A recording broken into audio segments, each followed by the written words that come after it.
Hello student, Chhattisgarh Vyapam सब auditor exam 2026 बिल्कुल नज़दीक है और हमारी एमसीक्यू मैराथन सीरीज़ भी अपने एंड की तरफ आ रही है।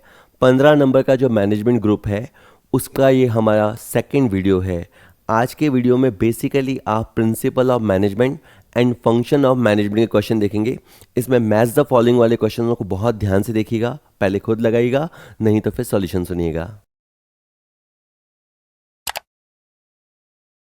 जिस तरह से कॉमर्स एग्जाम का पैटर्न बदल रहा है तो एक डिमांड आने लगेगी कि सर वो मैच द फॉलोइंग वाले क्वेश्चंस बहुत आ रहे हैं। आज की सीरीज में हम मैनेजमेंट के एमसीक्यूज कवर करेंगे। हर बार की तरह कोशिश यही रहेगी कि एक एमसीक्यू से आपके 3-4 क्वेश्चन कवर हो जाएं।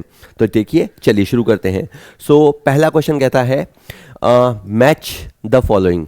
एक तरफ लिखा हुआ है परिभाषा या डेफिनेशन, दूसरी तरफ गिवन बाय। डेफिनेशन के लिए मेरा एक सजेशन रहेगा कि आप इंग्लिश में पढ़ा करो डेफिनेशन, क्योंकि हिंदी ट्रांसलेशन में फिर भी थोड़ा बहुत 19-20 हो जाता है। कई तो पॉपुलर हिंदी परिभाषाएं भी हैं, पर हिंदी में कई बार 19-20 हो जाता है। इंग्लिश की तरह जो बोला हुआ है वो हमेशा वही रहेगा। तो मैं इंग्लिश में, management is an organ which can be defined only through the functions. Hindi समझ लेते हैं। प्रबंधन एक अंग है जिसे केवल कार्यों के माध्यम से परिभाषित किया जा सकता है। मतलब किसी ने ये कह दिया कि आप मैनेजमेंट को डिफाइन कैसे करोगे, मैनेजमेंट के जो काम है वही मैनेजमेंट है। तो ये ऑर्गन, अब देखो डेफिनेशन याद करना हमेशा से खराब रहता है, मुझे खुद को ही अच्छी नहीं लगती। पर हाँ, मैं ये भी कहता हूँ कि अगर मान लीजिए 100 डेफिनेशन है, मान लीजिए 100 डेफिनेशन है, तो मुझे अच्छी नहीं लगती वो एक बात है, लेकिन मैं 10 डेफिनेशंस पक्की देख के जाता हूं, क्योंकि 100 के 100 में वो याद भी नहीं होती। तो मैं 10 पे, वो मेरा एक इंट्यूशन होता है कि यार ये आ सकती है, वो आ सकती है, ऐसी मैं 10 करके चला जाता हूं। आ गई तो ठीक, नहीं तो 100 करता तो वैसे भी नहीं आता मुझे। तो ये एक तरीका हो सकता है। अब जैसे और उसका फिर ट्रिक होता है, कई लोग कितनी भी डेफिनेशन याद कर लेते हैं, उनको ट्रिक बनाना आता है। मुझे नहीं आता, फिर भी मैं एक छोटी गंदी ट्रिक बनाने की कोशिश करता हूँ कि भाई जैसे कोई आदमी ड्रिंक करता है ना, तो उसके ऑर्गन फेल्स हो जाते हैं, खास करके लिवर फेल होता है। तो ड्रिंक करने से ऑर्गन फेल होता है, तो इसमें कहीं ना कहीं ऑर्गन आ रहा है, और ड्रिंक से ड्रकर, पीटर ड्रकर। तो ये मैंने समथिंग ऐसे याद कर लिया, ये मेरा तरीका है, आपको अच्छा बुरा लग सकता है, आप कैसे भी याद कर सकते हैं। तो ये इन्होंने डिफाइन किया था। Second, who defines management is the accomplishment of result through the efforts of other people। प्रबंधन अन्य लोगों के प्रयासों के माध्यम से परिणामों की उपलब्धि है। किसी ने कहा कि मैनेजमेंट क्या है, कि आपको रिजल्ट्स अकम्प्लिश करने हैं, लेकिन एफर्ट्स दूसरों के होने चाहिए। अब जैसे इसको मैंने याद कर लिया कि मरो तुम और स्वर्ग में मैं चला जाऊं, काम तुम करो एप्पल मैं खाऊं।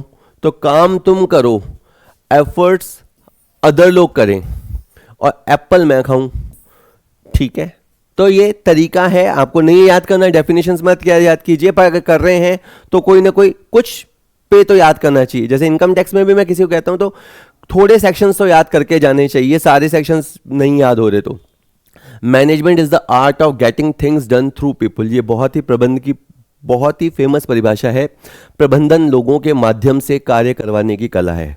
ये तो इतनी पॉपुलर है, आपको मैरी पॉर्कर फॉलेट ये याद कर लेना है। तो अब मेरा कनेक्शन किससे बैठा, ऑर्गन का बैठा ड्रिंक के साथ, दूसरों के जो एफर्ट है उनका बैठा एप्पल के साथ, और ये तो फेमस परिभाषा है कि प्रबंधन लोगों के माध्यम से कार्य करवाने की कला है, मैरी पार्कर फॉलेट। तो कैसे न कैसे करके आप कनेक्ट करने की कोशिश कीजिएगा। CAB, पहले के साथ C हो, यहाँ पे भी है, दूसरे के साथ A हो, तीसरे के साथ B हो, ये इसका आंसर बी रहने वाला है। ठीक है, चलिए नेक्स्ट देखते हैं। विच of the following is not a characteristic of management. पूरी पीपीटी में सबसे छोटा क्वेश्चन ये है, अदरवाइज बड़े बड़े क्वेश्चन है, फिर भी अच्छा क्वेश्चन ऐसे मैंने इसको रखा है। Management is all pervasive. प्रबंधन सर्वव्यापक है, सर्वव्याप्त है, हर जगह मैनेजमेंट आपको करना पड़ता है। बिल्कुल सही बात है, ये इस पर मैंने लिखा ट्रू, है ना। कई बार पहले आप क्वेश्चन भी मत पढ़ा करो कि ट्रू पूछा है कि फॉल्स पूछा है, पहले आप है ना ईमानदारी से इनके ऊपर ट्रू फॉल्स लिख लो, फिर अपने आप जो ऑड वन आउट होगा छट के आ जाएगा, ऑड वन आउट जो विषय में वो अलग हो जाएगा। Management is multi dimensional. बिल्कुल, मैनेजमेंट में आपको लोगों का प्रबंध भी करना पड़ता है, वस्तुओं का प्रबंध भी करना पड़ता है, कार्यों का प्रबंध भी करना पड़ता है। Management of people, management of resources, management of जो एक्शंस हैं उनका। तो ये मल्टी डायमेंशनल है, ये ट्रू है। Management is a tangible force. चुपचाप से इसने अ उड़ा के क्वेश्चन गलत कर दिया। मैनेजमेंट एक मूर्त शक्ति है, मूर्त नहीं है, मैनेजमेंट दिखाई नहीं देता, अमूर्त शक्ति है। आप किसी शादी में जाते हो कि लगता है क्या मैनेजमेंट है, तो कौन दिख रहा है आपको, लेकिन शादी वेल ऑर्गेनाइज दिख रही है, फंक्शन वेल ऑर्गेनाइज्ड है, तो अमूर्त शक्ति है। तो ये जो लिखा हुआ है ये फॉल्स है। और management is a group activity, obvious सी बात है, एक आदमी होता तो किसको ही मैनेज करता। तो मैनेजमेंट में ग्रुप होता है, ग्रुप ऑफ पीपल होता है जो मिलके एक ऑर्गेनाइजेशन के गोल्स के लिए काम करते हैं। तो ये फॉल्स पकड़ में आ गया। इसने बोल दिया विच of the following is not, कौन सी विशेषता नहीं है, तो बाकी सब तो है, ये वाली विशेषता नहीं है। और बाकी साइड में जो लिखा हुआ होता है स्क्रीनशॉट वगैरह ले लिया करो, क्योंकि हम किसी अधिकतर की हम पीडीएफ देते हैं, कईयों की पीडीएफ केवल हमारे ऐप के अंदर ही मिलती है। तो आपको अगर ज़रूरत लगती है, अच्छा लगता है क्वेश्चन, तो स्क्रीनशॉट ले लिया करो। पीडीएफ अवेलेबल होगी तो मैं बता दिया करता हूँ, ठीक है। नेक्स्ट क्वेश्चन है मैच द फॉलोइंग। ये जो एक्रोनिम होता है, किसी ने एक्रोनिम दिया पोएम, पोइम बोलो, POIM। अब ये जो POIM है, इसमें वो ये पूछ सकता है, इसमें P का मतलब ऑब्वियस सी बात है प्लानिंग है, O का मतलब ऑर्गेनाइजिंग है, I का मतलब इंटीग्रेशन है। तो ये अच्छा था कि I मतलब क्या, इंटीग्रेटिंग है, और M मतलब है मेजरिंग, ये कंट्रोल का ही दूसरा नाम हो गया। तो ये जो पोइम वर्ड है ये किसने कॉइन किया था, किसने दिया था? ऑप्शंस है हेनरी फेयोल, लूथर गुल्लिक, हेराल्ड स्मिडी। तो ये स्मिडी ने दिया था। कम पॉपुलर नाम है जब मैनेजमेंट में पढ़ते हैं, बट मतलब वैसे तो पॉपुलर ऑथर है अपन लोगों से तो बहुत ज़्यादा, लेकिन अपन अधिकतर फेयोल, टेलर इनमें अटके हुए रहते हैं। अच्छा, पॉज्ड कॉर्ब, ये भी अब बहुत फेमस हो गया है, क्योंकि एजुकेशन मैनेजमेंट में भी आप पढ़ते हैं इस वर्ड को, क्योंकि मैनेजमेंट से रिलेटेड। पॉज्ड कॉर्ब, इसमें P for planning, O for organising, S for staffing, D for directing, co for coordination. Coordination को कार्य माना था लूथर गुल्लिक ने। ये जो इतनी 7 सीटर बड़ी वाली गाड़ी, बड़ी वाली परिभाषा दी है, वो दी है लूथर गुल्लिक ने। और प्लानिंग इंक्लूडिंग, अच्छा और देख लें, R मतलब रिपोर्टिंग था, B मतलब बजटिंग था। 7 फंक्शन वाली डेफिनेशन लूथर गुल्लिक ने दी थी, 4 फंक्शन वाली हेराल्ड स्मिडी ने दी थी। एक बंदे ने कहा था कि प्रबंध में 5 कार्य हैं, प्लानिंग है, ऑर्गेनाइजिंग है, कमांडिंग है, कमांडिंग बेसिकली डायरेक्शन ही हो गया, कोऑर्डिनेटिंग है एंड कंट्रोलिंग है। तो इसमें इन्होंने स्टाफिंग नाम नहीं दिया, इन्होंने कोऑर्डिनेशन को शामिल किया। ऐसी किसने दी थी? ऐसी हेनरी फेयोल ने दी थी। और वैसे 3 में से मेरे 2 भी मिल गए थे तो हो गया।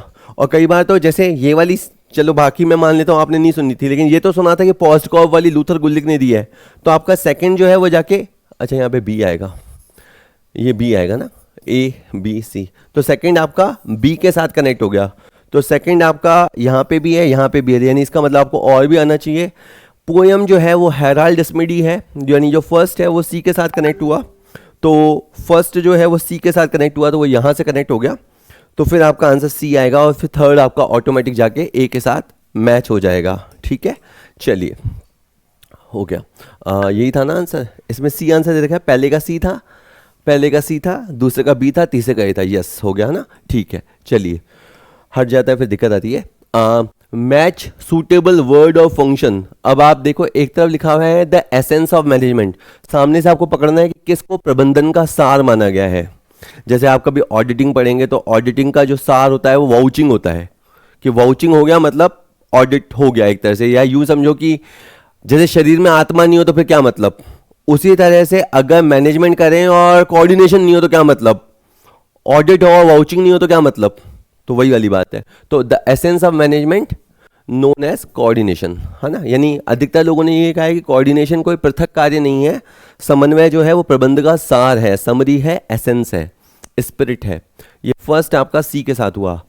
एस्पिरिट डी कॉप्स, समूह में शक्ति है ना, संघ शक्ति कलयुगे, कलयुग में संगठनी शक्ति है, या समूह शक्ति। एस्पिरिट डी कॉप्स से जो वर्ड होता है वो है समूह भावना की, मतलब यूं कहें कि हमें अपने से ज़्यादा परिवार को प्राथमिकता देनी चाहिए, और परिवार से ज़्यादा शहर को प्राथमिकता देनी चाहिए, और शहर से ज़्यादा देश के हितों को प्राथमिकता देनी चाहिए। तो समथिंग समूह भावना के साथ कार्य करना चाहिए।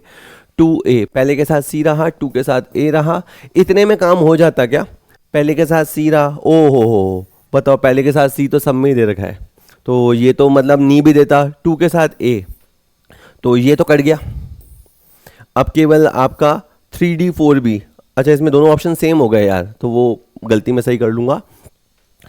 एक अधिकारी एक योजना, वन हेड वन प्लान, ये है आपका यूनिटी ऑफ डायरेक्शन।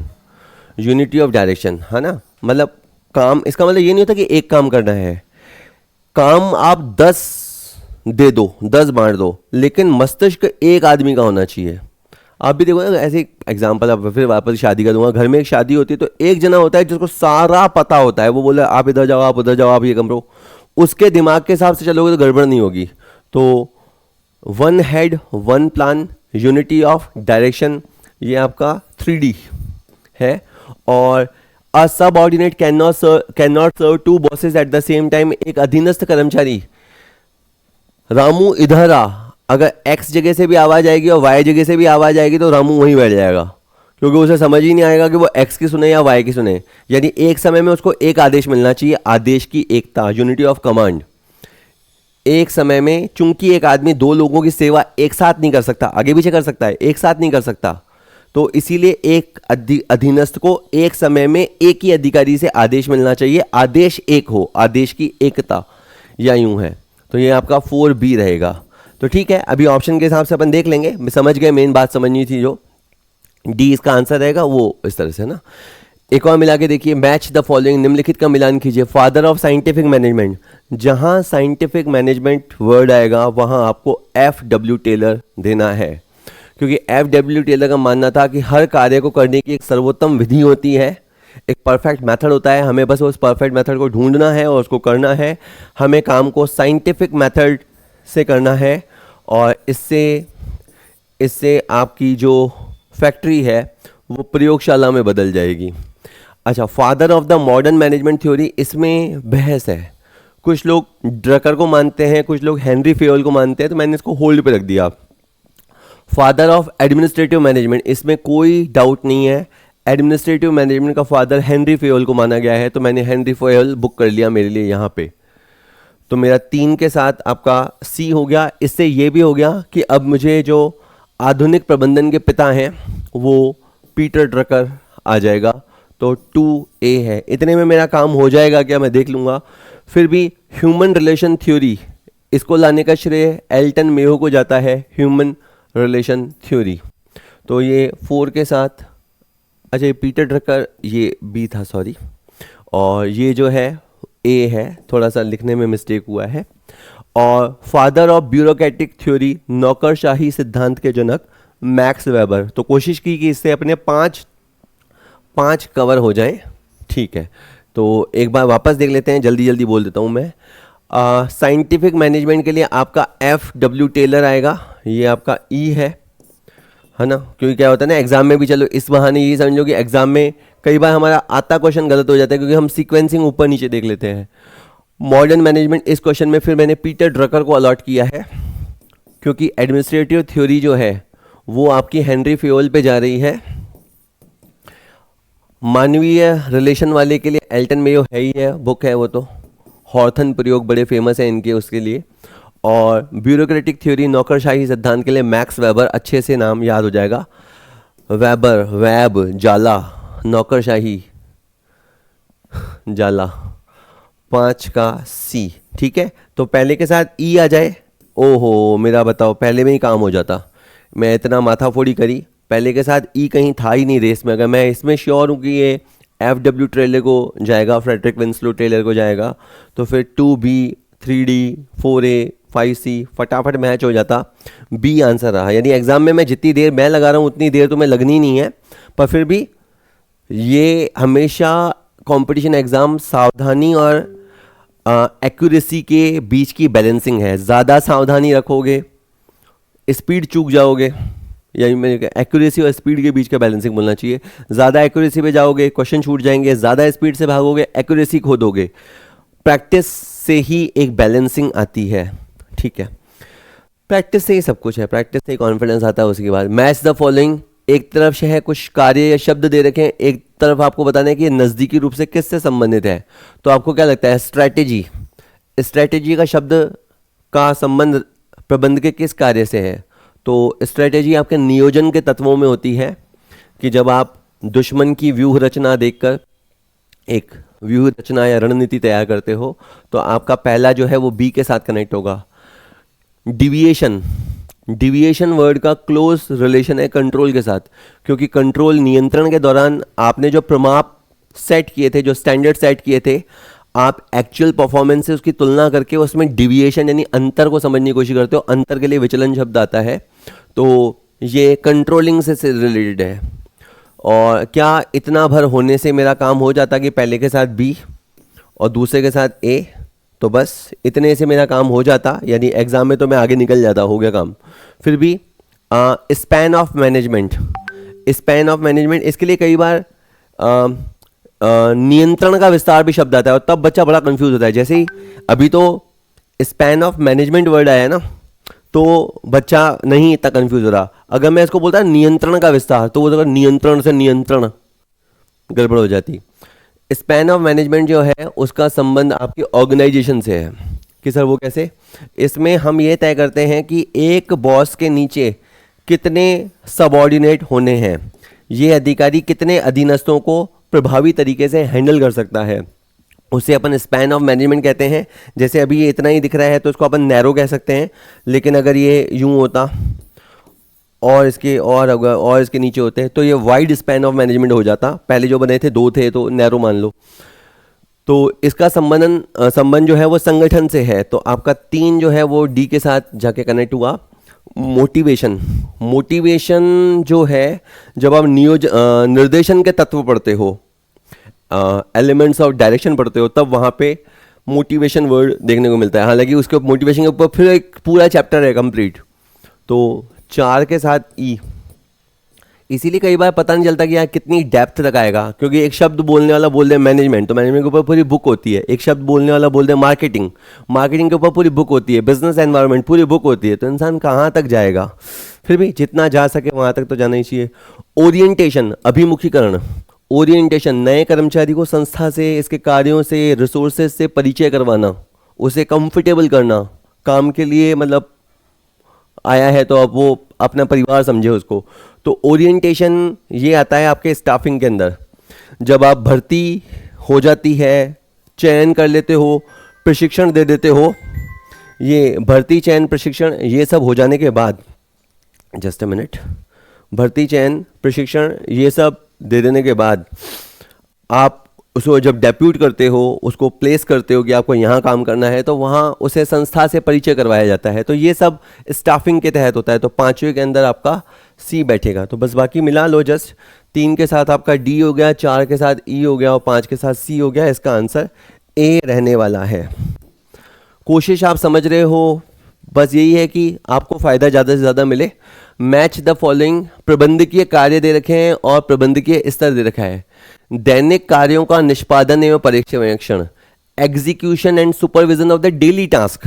तो डेली टास्क या कहें डे टू डे टास्क या रूटीन टास्क वो कौन करेगा, लोअर या ऑपरेशनल लेवल, टॉप लेवल या मिडिल लेवल। तो जो डे टू डे टास्क, इसमें कई बार वर्ड आता है सुपरविजन, तो सुपरविजन से लगता है कि सर सुपरवाइज तो मिडिल लेवल करेगा, नहीं, मेन काम करना और उसी लेवल पे फॉरमैन या सुपरवाइजर उनको देखता है, ये आपका ऑपरेशनल लेवल ही है। लो वर्ड थोड़ा सा लो लगता है, लेकिन लोअर की जगह आप इसके ऑपरेशनल या फ्रंट लाइन लेवल कह लो। नीतियों को लागू करवाने हेतु समन्वय एवं नियंत्रण, coordination and control for implementing policies. एक मेरी बात मानो, कई बार जैसे अगर आपको नहीं सूझ रहा ना तो आप इसको छोड़ दो, अगले पे आ जाओ। नीति निर्धारण, मान लो मेरे को ये आसान लगता है, पॉलिसी फॉर्मुलेशन का काम कौन करेगा, लो या मिडिल लेवल, नहीं, पॉलिसी फॉर्मुलेशन, नीति निर्माण का कार्य तो टॉप लेवल करेगा। तो इससे क्या होगा, ये होते ही आपका बीच का अपने आप निकल जाएगा और फिर आपको समझ में लगेगा हाँ हाँ सर, मिडिल लेवल का काम होता है पॉलिसीज को लागू करवाना, ये पॉलिसीज बनाते हैं। मिडिल लेवल जो होता है वो उन दोनों की ऑब्वियस सी बात है बीच की कड़ी होती है। टॉप लेवल जो बोल रहा है हम नीचे तक कम्युनिकेट करेंगे और नीचे वालों में कोऑर्डिनेट करेंगे, उनको कंट्रोल करेंगे। तो कोशिश यही है कि जो पॉलिसीज सोची गई हैं उनको हम लागू करा सकें धरातल पे, और ये काम है मिडिल लेवल मैनेजमेंट का। और अभी इसका एक क्वेश्चन आएगा, तो आपका पहला जाके सी के साथ कनेक्ट हुआ और तीसरा जाके ए के साथ कनेक्ट हुआ, और जो 2 है वो आपका, एक मिनट, तीसरा, ओह सॉरी मैंने गलत बोल दिया, मुझे ये बोलना था कि जो पॉलिसी फॉर्मुलेशन है वो हाई लेवल का, 3 आपका बी के साथ कनेक्ट हुआ और फिर ए बच जाएगा। दो आपका ए के साथ कनेक्ट हुआ, एक बार फिर भी देख लीजिए, दो आपका ए के साथ कनेक्ट हुआ, बिल्कुल सही है। तो पहले में सी आ जावे, दूसरे में ए आ जावे और तीसरे में बी आ जावे, ये बिल्कुल सही है। ठीक है, तो इसका आंसर डी रहा। नेक्स्ट क्वेश्चन देखिए, मैच द फॉलोइंग, निम्नलिखित का मिलान कीजिए। एक तरफ डेजिग्नेशन या पद दे रखे हैं और एक तरफ है लेवल ऑफ मैनेजमेंट। अब आप बताना, डिपार्टमेंट मैनेजर पोजीशन या ब्रांच मैनेजर पोजीशन जो है वो टॉप लेवल है, मिडिल लेवल है या लो लेवल है। तो ब्रांच, पूरी ब्रांच, जैसे आप सोचो बैंक का ब्रांच मैनेजर, तो उसके अधीन कम से कम 10 12 15 20 लोग होते हैं ब्रांच मैनेजर, बैंक वाले को मान लो।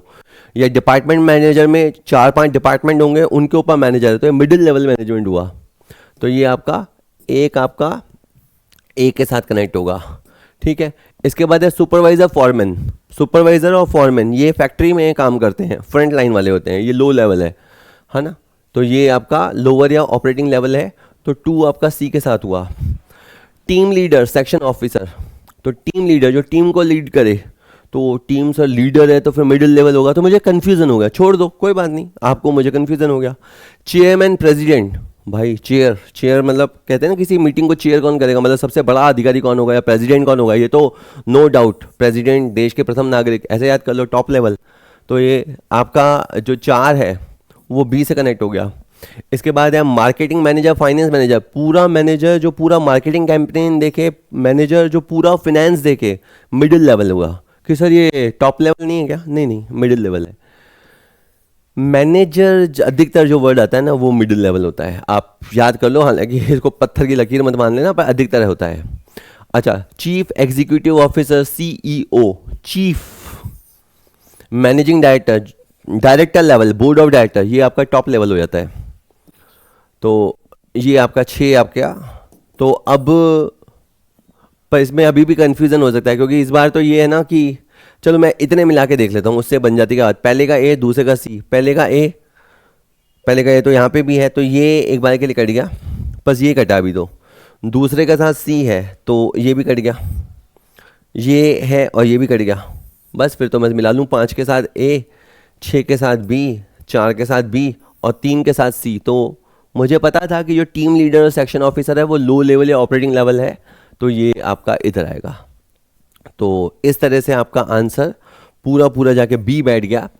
तो इससे आपको एक आइडिया हुआ होगा, एमसीक्यू के थ्रू हम समझने की कोशिश कर रहे हैं। चलो ये बताओ, विच of the following statement is correct, पर एक बार पढ़ लीजिए।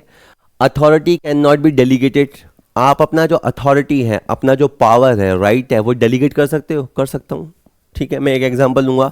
मेरे प्रिंसिपल हैं, उन्होंने जब मुझे कहा कि आपको ये गेम्स कराने हैं, 7 डेज़ के ये जो गेम्स हैं वो आपको कराने हैं, तो अब इस गेम का एक तरह से इंचार्ज मैं हो गया। तो मुझे क्या क्या मिलेगा? मुझे अथॉरिटी मिलेगी और मुझे ड्यूटी मिलेगी। गेम्स करवाने हैं, टीमों को ठहराना है, हेल्थ का ध्यान रखना है सबका, वो मेरी ड्यूटी है। और फिर मैं उसके लिए टेंडर इनवाइट कर सकता हूँ, खर्चा कर सकता हूँ, मेरे नीचे 10 लोग होंगे, तो ये मुझे अथॉरिटी मिलेगी। लेकिन क्या डेलीगेट नहीं हो सकता? अकाउंटेबिलिटी। कल को ये गेम्स नहीं हुए या कोई प्रॉब्लम आई, तो जो जवाबदेही होगी, जो आगे हायर अथॉरिटी को जवाबदेही होगी, वो मेरे प्रिंसिपल की होगी।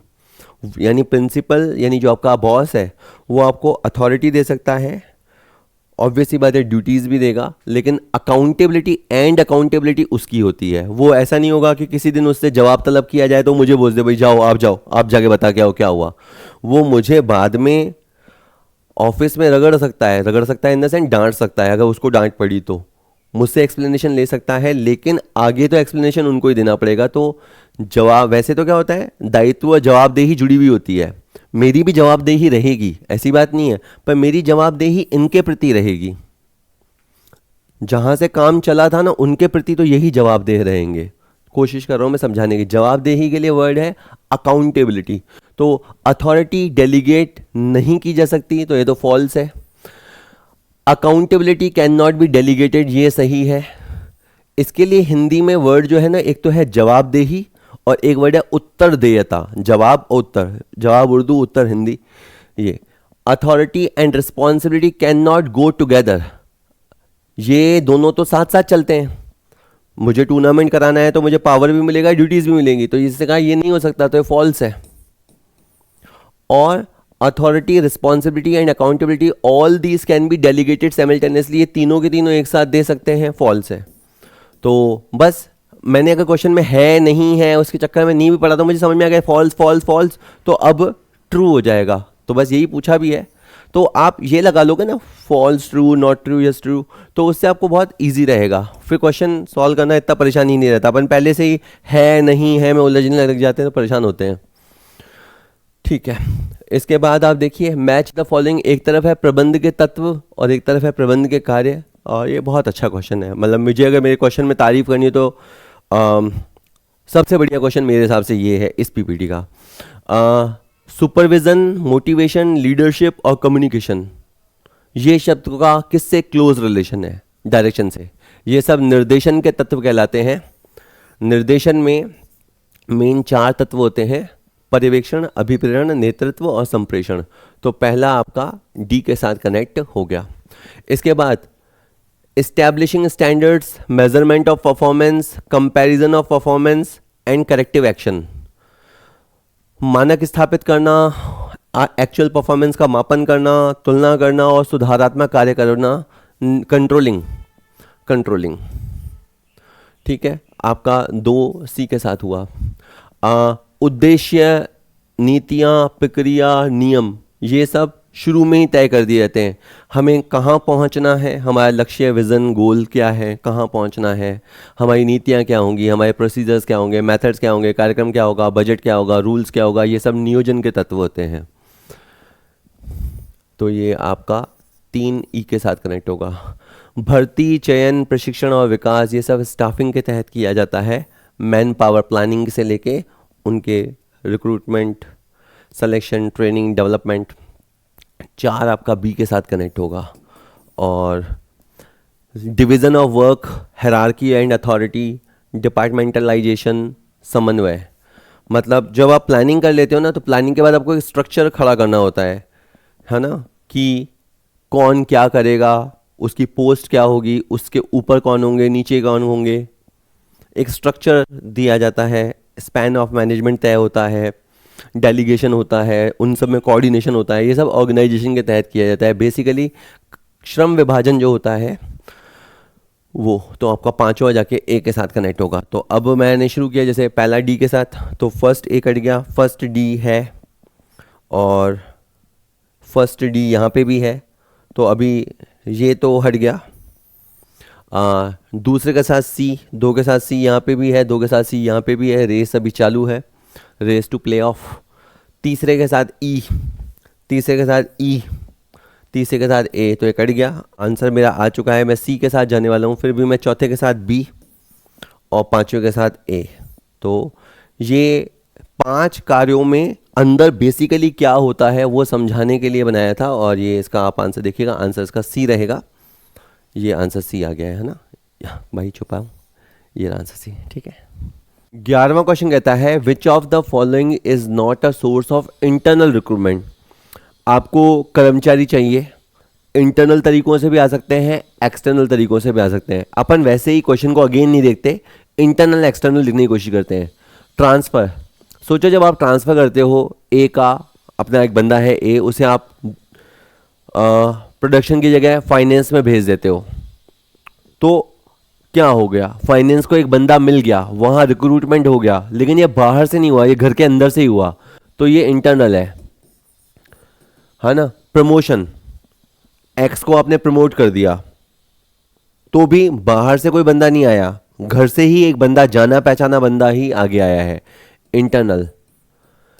एम्प्लॉयमेंट एक्सचेंज से जब आपके पास बंदे आते हैं, रिज्यूमे आते हैं, उनमें से आप शॉर्टलिस्ट करते हो, तो ये एक्सटर्नल है।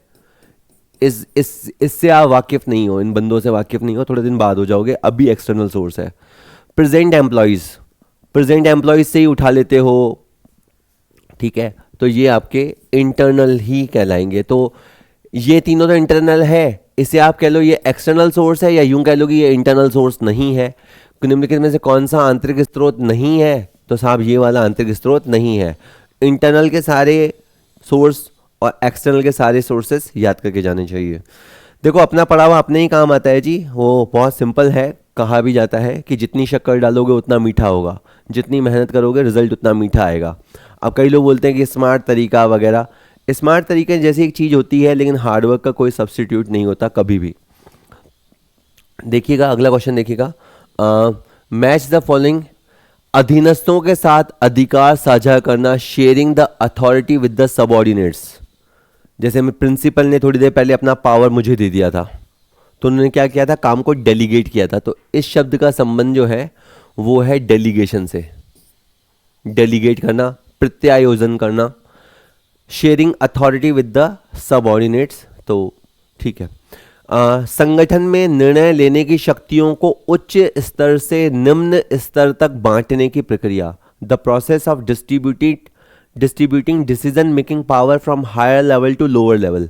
मान लो कि पहले कोई डिसीजन होते थे वो सेंट्रल लेवल पे ही लिए जाते थे, ठीक है, और बाद में अगर सेंटर अपना वो पावर स्टेट्स को दे देगी, आप अपने अपने हिसाब से ले लो, तो उन्होंने क्या किया, डिसीजन मेकिंग पावर को डिसेंट्रलाइज कर दिया। पहले वो सेंट्रलाइज था, एक जगह था, अब वो डिसेंट्रलाइज हो गया, विकेंद्रीकरण हो गया। तो अगर decision making power higher level से लो लेवल पे आती है, इसमें केवल आप देखो, इसमें केवल उन्होंने अधिकार दिया है, लेकिन यहाँ पे डिसीजन मेकिंग की पावर दे दी है। तो ये सबसे इंपॉर्टेंट वर्ड है, डिसीजन मेकिंग का पावर नीचे पे भेजना। तो ये आपका विकेंद्रीकरण कहलाएगा, ये थोड़ा यहाँ पे आ गया है, ठीक है। इसके बाद संगठन में निर्णय लेने की अधिकांश शक्तियों का उच्च स्तर या एक ही व्यक्ति के हाथों में संकेंद्रण, यानी ऐसी स्थिति हो, a high level of concentration of decision making power in the hands of a single individual. अगर डिसीजन लेने का सारा अधिकार एक ही व्यक्ति के हाथों में केंद्रित या संकेंद्रित है, तो केंद्रीकरण, सेंट्रलाइजेशन वर्ड है, ठीक है। एक प्रबंध के अधीन कार्य करने वाले कर्मचारियों की संख्या, आज मैं सुबह से ही बोल रहा हूं कि एक अधिकारी ऑफिसर के नीचे जो सबऑर्डिनेट्स होते हैं उनकी संख्या को हम बोलते हैं स्पैन ऑफ मैनेजमेंट। संगठन का विस्तार भी कहा जाता है, नियंत्रण का विस्तार भी कहा जाता है, ये ठीक है। तो आपका जो इधर से अगर इसको एक बोले तो आपका एक जो है वो सी से कनेक्ट हुआ, आपका जो दो है वो बी के साथ कनेक्ट हुआ, आपका जो सी है तीन है वो डी के साथ कनेक्ट हुआ, और आपका जो चार है वो जाके ए से कनेक्ट हुआ, ठीक है। अपन कोशिश करेंगे कम, जैसे मैंने केवल इसको ही ट्राई कर लेता हूँ, पहले के साथ सी ओल ले सब में है, तो ये तो बात नहीं बनेगी। तो दूसरे के साथ बी यहाँ पे है, तो बस बाकी सब कट गए अब, ठीक है। लेकिन जब मैं एग्जाम में होता हूँ, देखो मैं ये भी देखता हूँ, आपको लगेगा कि सर क्या अपनी अपनी करते हैं, लेकिन मैं बता रहा हूँ कि एग्जाम में भगवान दे ऐसे, मैं आज तक जितने कंपटीशन एग्जाम दिए, ज़्यादा दिए नहीं, 2-3 नहीं दिए, पर पहली बार में ही हुआ है ना। अगर प्रोफेशनल लेवल की बात करो, सीए दिया तो फर्स्ट अटैम्प्ट में हुआ, यूजीसी नेट दिया तो पहली बार में हुआ, और आरपीएससी असिस्टेंट प्रोफेसर दिया तो पहली बार में हुआ। तो मुझे लगता है कि 1-2 चीज़ें मुझे पता है, इसलिए वो बता रहा हूँ, बाकी कोई होशियारी मारने की आदत है नहीं। जैसे अब मैं ना पहले के साथ सी और दूसरे के साथ बी आया, पर मैंने देखा कि बाकी सारे ऑप्शन में दो के साथ ए, दो के साथ ए है, तो मैं एक बार जरूर चेक करता कि दो के साथ ए जमेगा क्या। तो दो के साथ संगठन में निर्णय लेने की शक्तियों का, ओके देखो मेरे से गलती हो गई, ओहो ये तो चांस की बात है कि मैं ये सही में संगठन में निर्णय लेने की शक्तियों का उच्च स्तर से निम्न स्तर तक बांटने की क्रिया, ये दो के साथ ए है, ये मैं गलत बोला है ना, देखा, अरे यार क्या बात है, जो चीज़ मैं समझाना चाहता हूँ काम ही आ गई, दो के साथ ए। देखो पहले के साथ सी था तो वो तो सब में ही था, मुझे पहले ये लग रहा था, लेकिन अब मेरे को ध्यान आया कि वो देखने में गलती हुई है, दो के साथ ए बैठ रहा है, पर अब तो मैं फिर फंस गया, दो के साथ ए यहाँ पे भी है, यहाँ पे भी, यहाँ पे है, तो यानी अभी तक केवल बी कटा। फिर उसके बाद मुझे और 3 के साथ डी बिठाना पड़ता, ओले किस्मत कितनी ख़राब है, 3 के साथ डी भी यहाँ पे है। अगेन इसके ऑप्शंस में प्रॉब्लम हुई है, मैंने मतलब ऑप्शंस चेंज ही नहीं किए पीपीटी सेट करते समय, ठीक है। एनीवेज ऑप्शंस में इधर उधर गड़बड़ करता, वो करे नहीं है, कोई सा भी आंसर ले लो, ठीक है। चलो बड़े होशियार बन रहे थे। मैच द फॉलोइंग, निम्नलिखित का मिलान कीजिए। Statement, book, theory, by whom. A plan is a trap laid to capture the future. एक योजना या नियोजन क्या है, भविष्य को पकड़ने के लिए बनाया गया पिंजरा है। ये प्रसिद्ध कथन एलन महोदय का है, जहाँ पे प्लानिंग क्या है, फ्यूचर को पकड़ने का पिंजरा, पहले के साथ डी। उसके बाद है एडमिनिस्ट्रेशन इंडस्ट्रियली एट जेनरेटे, या एट जेनरली, ये जो है फ्रेंच भाषा में लिखी हुई पुस्तक, ये हेनरी फेयोल की है ना, थोड़ा और नाम सही आएगा। ये हेनरी फेयोल ने लिखी थी पुस्तक, 2 के साथ ए बैठेगा। समन्वय प्रबंध का सार है, ये कथन किनका है? ये कथन है मूने और रेले का। समन्वय जो है प्रबंध का सार है, ये हमने थोड़ी देर पहले पढ़ा था, पर कहा किसने था? मूने और रेले ने। और the practice of management, the practice of management इस पुस्तक के लेखक हैं Peter F Drucker, drunk organ. इन्होंने प्रैक्टिस की है खूब, प्रैक्टिस ऑफ मैनेजमेंट जोड़ के ज़बरदस्ती की, इसलिए इनको मॉडर्न मैनेजमेंट का फादर कहा जाता है, क्योंकि उन्होंने खूब प्रैक्टिस कर ली मैनेजमेंट पे। समथिंग कैसे भी कनेक्ट कर लो, जैसा पूरा नहीं कनेक्ट होता तो कह रहा मेरा पहले के साथ एलन से काम हो जाता, क्या था? फर्स्ट डी, फर्स्ट के साथ डी यहाँ है, तो हो सकता है मुझे सारे ना भी मिलाने पड़ते तो काम हो जाता। 2 के साथ ए भी सही गया, 3 के साथ बी भी, और फिर 4 के साथ तो सी। मैं बोल ही रहा हूँ कि the practice of management book के ऑथर हैं पीटर एफ ड्रकर। तो आधे से काम हो जाता है, कई बार पूरे से काम बनता है, वो डिपेंड करता है कि पेपर सेटर ने कितनी मेहनत की है पेपर सेट करने में, और वो कैसे बच्चों के दिमाग के साथ खेलता है। Match the following motivation theory, principle, ideology. अभिप्रेरणा की स्वास्थ्य विचारधारा, स्वास्थ्य कह लो या आरोग्य विचारधारा, या अभिप्रेरणा का द्विघटक सिद्धांत, 2 फैक्टर थ्योरी, ये दी थी फ्रेडरिक हजबर्ग ने, कि कर्मचारी को मोटिवेट करने के लिए एक होते हैं हाइजीन फैक्टर जो उसे संस्था के साथ बनाए रखते हैं, और दूसरे होते हैं मोटिवेटिंग फैक्टर जो उसको मोटिवेट करते हैं। तो हजबर्ग, फ्रेडरिक हजबर्ग ने ये वाली थ्योरी दी थी। तो आपका पहले के साथ ABC, पहले के साथ C बनेगा। जापानी उद्योगों के प्रबंधकीय दर्शन व दृष्टिकोण पर आधारित विचारधारा, ठीक है। William Ouchi, Z theory, Z Japan, जापानी थ्योरी। सर जापान जे से शुरू होता है, अच्छा ठीक है, मुझे नहीं पता था। ये आपका जो 2 है वो आपका डी के साथ कनेक्ट होगा। अभिप्रेरणा की ERG थ्योरी, सर मैंने नाम ही नहीं सुना, डफर, मैं नहीं, इसको बनाने वाला अल डफर। अभिप्रेरणा की ERG थ्योरी, ERG का फुल फॉर्म याद करके जाना। आवश्यकता अनुक्रम सिद्धांत, बहुत ही famous. Hierarchy of need theory, 5 तरह की इंसानी ज़रूरतें हो सकती हैं, उसी अकॉर्डिंग उसको मोटिवेट किया जा सकता है। अब्राहम मैस्लो, अब्राहम से उनके पाकिस्तान मत कर लेना, पाकिस्तान के नहीं थे, ठीक है। सर आपको पाकिस्तान से दिक्कत है? अरे नहीं, मेरे को दिक्कत नहीं है, तुम कहीं अब्राहम मास्लो का संबंध किससे है तो फिर पहुंच जाओ। ऐसे जॉन अब्राहम अपने यहाँ इंडिया में भी होता है, ठीक है। 1 2 3 4, 4 आपका बी के साथ बनेगा। इससे पहले क्या बना था? डफर वाली थ्योरी 3 बनी थी ए के साथ। 1 के साथ सी में मैं बहुत श्योर हूँ उससे काम हो जाता क्या? 2 लोग तो रेस से हट जाते। 2 के साथ डी, 2 के साथ डी यहाँ है, बस ये भी रेस से हट गया, बस बात खत्म हो गई। इसके बाद 3 ए और 4 बी भी हो गया, ठीक है। तो मैच वैस तो अपन कर लेंगे, कोई बड़ी बात नहीं है ना, बस इनमें थोड़ा टाइम लग जाता है। लेकिन मैं खुद भी ये क्वेश्चन जब बनाए हैं तो कई तो बने बनाए थे, और कई क्वेश्चनों को कट पेस्ट करके एक जोड़े दे दिया ताकि तुम्हारा मन रह जाए कि हाँ हाँ सर आजकल मैच द फॉलोइंग वाले क्वेश्चन बड़े आते हैं। लिस्ट 1 लिस्ट 2 से मिलान करें। पीटर एफ ड्रकर, सामने कुछ है, वैज्ञानिक प्रबंध, MBO, औद्योगिक मनोविज्ञान, क्रियात्मक सिद्धांत। तो मेरे को डर लगा, पीटर एफ ड्रकर, फिर अगला क्या है? FW Taylor, FW Taylor scientific. तो बस ये तो मेरा हो गया कनेक्ट। B के साथ 1, मेरे को तो आगे आता भी नहीं था वैसे, तो B1 में काम हो जाता क्या? इस बार अपने को यूं पढ़ना है, ये A1 है, मेरे को तो चाहिए B1 चाहिए, ये B2 है, ये B2 है, ये नहीं बनेगा मेरे, ये हो सकता है और या ये भी हो सकता है, क्योंकि B1 इसमें आ रहा है और इस D वाले में भी आ रहा है, ये C भी नहीं है ना। चलो, हेनरी फेयोल ने प्रबंध के 14 सिद्धांत दिए थे और उसने प्रबंध के 5 कार्य बताए थे। अपन थोड़ी देर पहले देखा था, क्वेश्चन को कनेक्ट करो वहाँ से वहाँ, यहाँ से वहाँ। तो हेनरी फेयोल प्रबंध के 5 कार्य, फंक्शन थ्योरी, तो 5 फंक्शन थ्योरी जो दी थी, FF 5 फंक्शन थ्योरी, 5 फेयोल, ऐसे याद कर ले। तेरी मर्जी है, तेरी किताब, तेरी नॉलेज, तेरा एग्जाम, तेरी नौकरी, तेरे पैसे, जैसे चाहिए बना। किसने कहा ट्रक सीधे कान से बनती है? सीधा उल्टा, यहाँ से वहाँ से, जैसे चाहिए बना।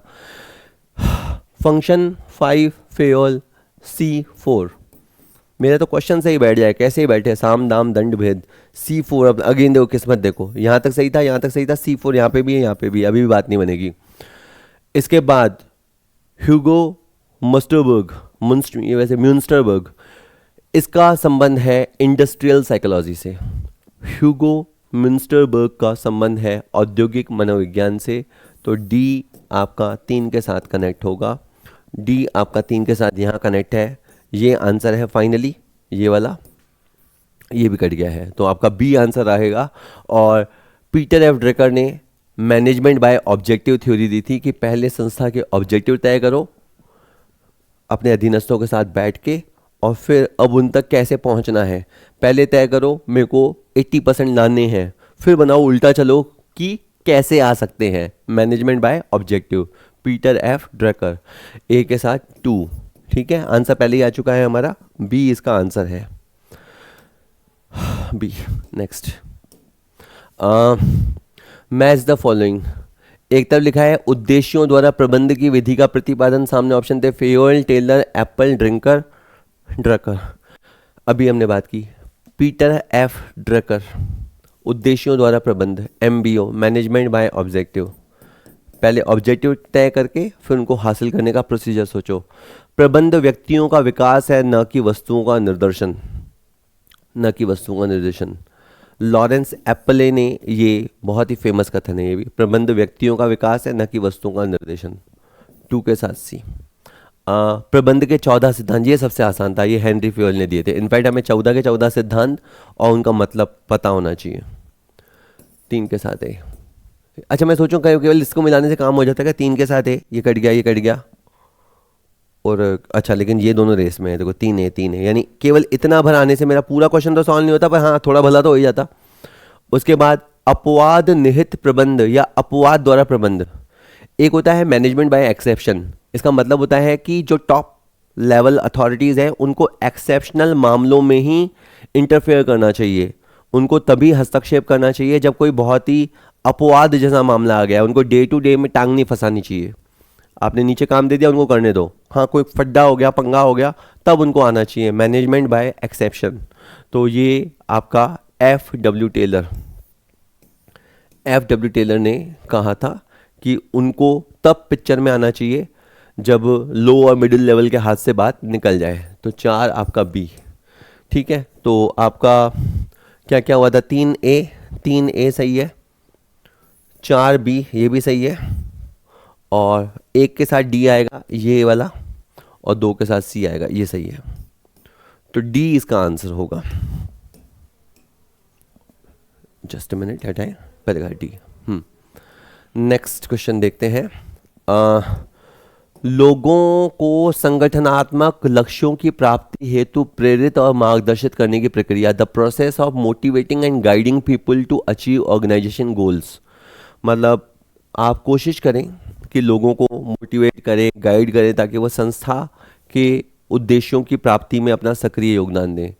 ये कौन से वर्ड से कनेक्ट है? मैंने कहा मुझे नहीं आता सर, नहीं समझ आ रहा। नेक्स्ट, वह प्रक्रिया है जिसमें वास्तविक परिणामों की तुलना वांछित परिणामों के साथ की जाती है। वांछित मतलब जो हम चाहते हैं, एक्चुअल को स्टैंडर्ड से कंपेयर करना, ये आपका कंट्रोलिंग में आता है। तो ये तो मेरे को श्योर आता है, तो ये तो मैंने 2 के साथ ए हो गया, 2 के साथ ए देखो फंसा दिया ना इसने मेरे को, इतने से काम नहीं होगा। अब एक समस्या के समाधान हेतु श्रेष्ठ विकल्प का चुनाव करना, डिसीजन मेकिंग, बहुत आसान है। कई लोग बोलते हैं तेरा डिसीजन सही गया गलत गया। डिसीजन क्या होता है? मेरे को एक सर ने भी कहा था, इन जनरल, जब वो मैनेजमेंट के भी नहीं आर्ट्स के हैं, तो उन्होंने कहा डिसीजन का मतलब होता है जो उस परिस्थिति में अपने पास ऑप्शन उपलब्ध हैं उनमें से सर्वश्रेष्ठ का चयन करना। इसका कतई मतलब नहीं होता कि वो सर्वश्रेष्ठ होता है ऑल टाइम, उस समय जो अवेलेबल थे उसमें से जो सबसे ठीक लगता है। तो डिसीजन मेकिंग हमेशा उन परिस्थितियों के कॉन्टेक्चुअल में होती है। डिसीजन मेकिंग कि अभी आपके लिए सबसे सही क्या है, उसमें से एक पिक करना। तो ये डिसीजन मेकिंग रहा। तो 3D, तो 3C कट गया, 3D ये रहा, ये भी कट गया, बस बात हो गई खत्म। बी आंसर है इसका। और देख लेते हैं प्रबंध का आधारभूत और प्राथमिक कार्य। तो प्रबंध का पहला कार्य है नियोजन, सबसे पहले प्लानिंग करना। बिना प्लानिंग आगे बढ़ना तो बेवकूफ़ी है, और सोचना उसके बाद ना बढ़ना वो भी बेवकूफ़ी है। पर बिना सोचे तो आप आगे बढ़ ही नहीं सकते, प्लानिंग। 4 आपका बी के साथ बनेगा, तो ये है लीडरशिप, लोगों को मोटिवेट करना, उनको इन्फ्लुएंस करना, उनको प्रभावित करना, उनको गाइड करना, संस्था के लक्ष्यों की प्राप्ति हो सके। तो इस तरह से आप देखेंगे बी इसका आंसर है, बी में आपके सारे बैठ जाएंगे। तसल्ली से क्वेश्चन करना है ना। नेक्स्ट, वेल, निम्नलिखित को सुमेलित कीजिए। मैच द फॉलोइंग, सूची 1, सूची 2। The practice of management, practice किसने करी थी खूब? ड्रिंक कर करके, ओ ड्रिंक करके नशे में खूब प्रैक्टिस करी इसने, पीटर एफ ड्रकर, ऑर्गन ही खराब कर लिए। फिलॉसफी ऑफ मैनेजमेंट, मैंने कहा मेरे को नहीं आती कि फिलॉसफी किसने दी। साइंटिफिक मैनेजमेंट, जहाँ तेरा नाम बाबू वहाँ एफ.डब्ल्यू. टेलर है, साइंस, साइंटिफिक विज्ञान। Generally and industrial administration, Henry Fayol. तो बस जो बचा वही है आपका ओलिवर शेल्डन, तो ये वाला है ओलिवर शेल्डन। तो आपका पहला जाके डी के साथ कनेक्ट हुआ, दूसरा आपको डाउट है तो आप रहने दो इसको, तीसरा आपका ए के साथ कनेक्ट हुआ। जो जो मिल रहे हो ना पहले उनको मिला लेना चाहिए। नहीं, तीसरा ए के साथ कहाँ से हुआ? तीसरा आपका बी के साथ हुआ था, और चौथा आपका ए के साथ हुआ था। तो चौथा ये कट गए, चौथा ए इसमें आ रहा है तो ये दोनों रेस में है, तीसरा बी है, ये दोनों भी रेस में है, और पहला डी है, पहला डी यहाँ पे है, बस ये सही है। तो इसका आंसर बी रहा, बी। ठीक है, चलो। एक सामान्य व्यक्ति स्वेच्छा से कार्य नहीं करना चाहता, कौन सा सिद्धांत ऐसा कहता है कि एक आदमी को काम दो तो वो तो अपनी मर्जी से तो काम करना ही नहीं चाहता? ऐसा एक्स थ्योरी है। एक्स कैसे लिखा जाता है? यूं, यानी कार्मिक को बोले काम करेगा तो वो कहेगा नहीं, एक्स थ्योरी। ठीक है, तो वो हमेशा साला ऐसा ऐसा होता है, वो रोतड़ू नहीं, यूं नहीं, वो ऐसा होता है हमेशा, यूं रोता रहता है, ये एक्स थ्योरी है। और वाई थ्योरी क्या है? करेगा, हाँ, गर्दन का शेप यूं आता है। तो एक व्यक्ति काम नहीं करना चाहता, ये थ्योरी है। एक व्यक्ति स्वेच्छा से काम करना चाहता है, उसको केवल काम बताने की ज़रूरत है, वो इनिशिएट लेगा, काम अच्छा करेगा, ऐसा वाई थ्योरी मानती है। आपका जो बी है वो 4 के साथ कनेक्ट हुआ, इससे पहले आपका फर्स्ट जो है वो ए के साथ कनेक्ट हुआ था। और अभिप्रेरणात्मक तत्व, मोटिवेशनल फैक्टर्स, मेरे को नहीं समझ में आए। और अगला है एस्टीम नीड्स, तो नीड्स के अंदर आपकी फिजियोलॉजिकल नीड्स, आपकी सेफ्टी नीड्स, सेल्फ एक्चुअलाइजेशन, ऊपर ही ऊपर वाली नीड्स, ये सब जो नीड हायरार्की है ना, इसमें भी मैं आपको बताऊंगा, मेरे को पेपर टफ बताना होता है तो मैं पहली और पांचवी नहीं दूंगा, दूसरी तीसरी चौथी में से पूछूंगा कि बताओ ये वाली आवश्यकताएं किससे बिलोंग करती है। तो अभी मैं एक चार्ट दूंगा, उसमें आप देख लेना कौन सी वाली नीड कहाँ पे है। तो एस्टीम नीड जो है ये हायरार्की थ्योरी में आती है, जो अब्राहम मैस्लो ने दी थी। आपका डी इसके साथ 1 आएगा, डी के साथ 1 आएगा। तो फिर एक सेकंड, ए किसके साथ आया? 3 के साथ, ए आपका 3 के साथ आया। चलो अब देख लेते हैं, ए एक गलत हो गया, ए 3 के साथ आएगा, ए 3 के साथ है, यहाँ पे भी है, बी 4 के साथ है, यहाँ पे भी है, और डी 1 के साथ है, डी 1 यहाँ पे है। तो आपका आंसर डी आएगा, है ना। आता हुआ क्वेश्चन मत गलत कर देना, वो सबसे ज़्यादा दुख देता है आपको, बहुत रिजल्ट आने तक, अगले 6 महीने तक, 12 महीने तक तुम्हें सालेगा मतलब सालेगा वर्ड है, हाँ, सालता है दुख, आता हुआ क्वेश्चन गलत होना। कोशिश करना ना हो, बाकी तो किस्मत है, कुछ भी हो सकता है एग्जाम में। ये जो है मोटिवेशन फैक्टर्स, ये 2 फैक्टर थ्योरी में पहले मैंने बताया ना, हाइजीन थ्योरी होती है, हाइजीन फैक्टर होते हैं, दूसरे मोटिवेटिंग फैक्टर होते हैं। तो इसका जो संबंध है वो 2 फैक्टर थ्योरी से, या जिसको हाइजीन थ्योरी भी बोलते हैं, उस वाले से है। फ्रेडरिक हेजबर्ग से इसका संबंध है ना, उस तरह से कनेक्ट हुआ था। और पहले मैं इस क्वेश्चन का आंसर कर दूं जो था, तो जो अब्राहम मास्लो ने दी है उसमें सबसे नीचे है आपकी फिजियोलॉजिकल नीड्स, आपकी भौतिक आवश्यकताएं, आपको हवा चाहिए, पानी चाहिए, खाना चाहिए, रहने को घर चाहिए, नींद चाहिए, कपड़े चाहिए, और रिप्रोडक्शन या सेक्स नीड जो होती है वो फिजियोलॉजिकल नीड्स होती है।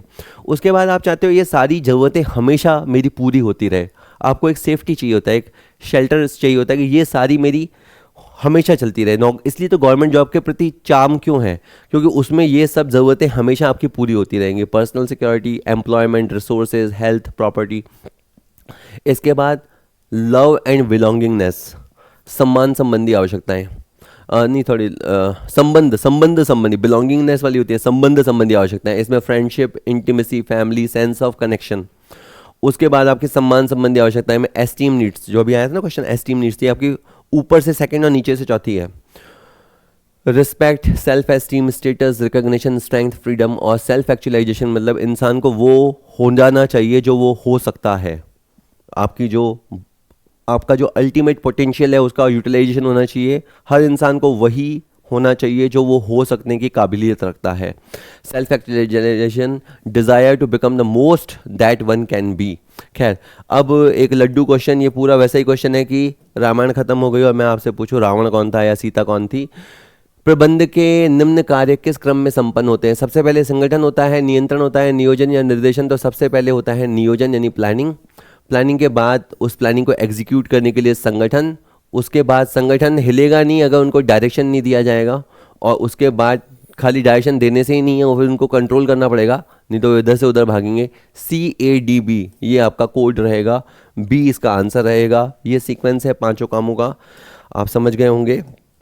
चलिए तो ठीक है, होप वीडियो आपको यूज़फुल लगा होगा। अगला वीडियो किस पे चाहिए, कौन सी MCQ series match the following वाली आपके लिए यूज़फुल रहेगी, बताइएगा। कोशिश की जाएगी, एक बार में अगर 2 दिशाओं से आएंगे तो सबको तो नहीं कर सकते, पर कोशिश करेंगे कि हाँ हाँ इसे इस पे बनानी है तो आगे के कैलेंडर में डाल देंगे।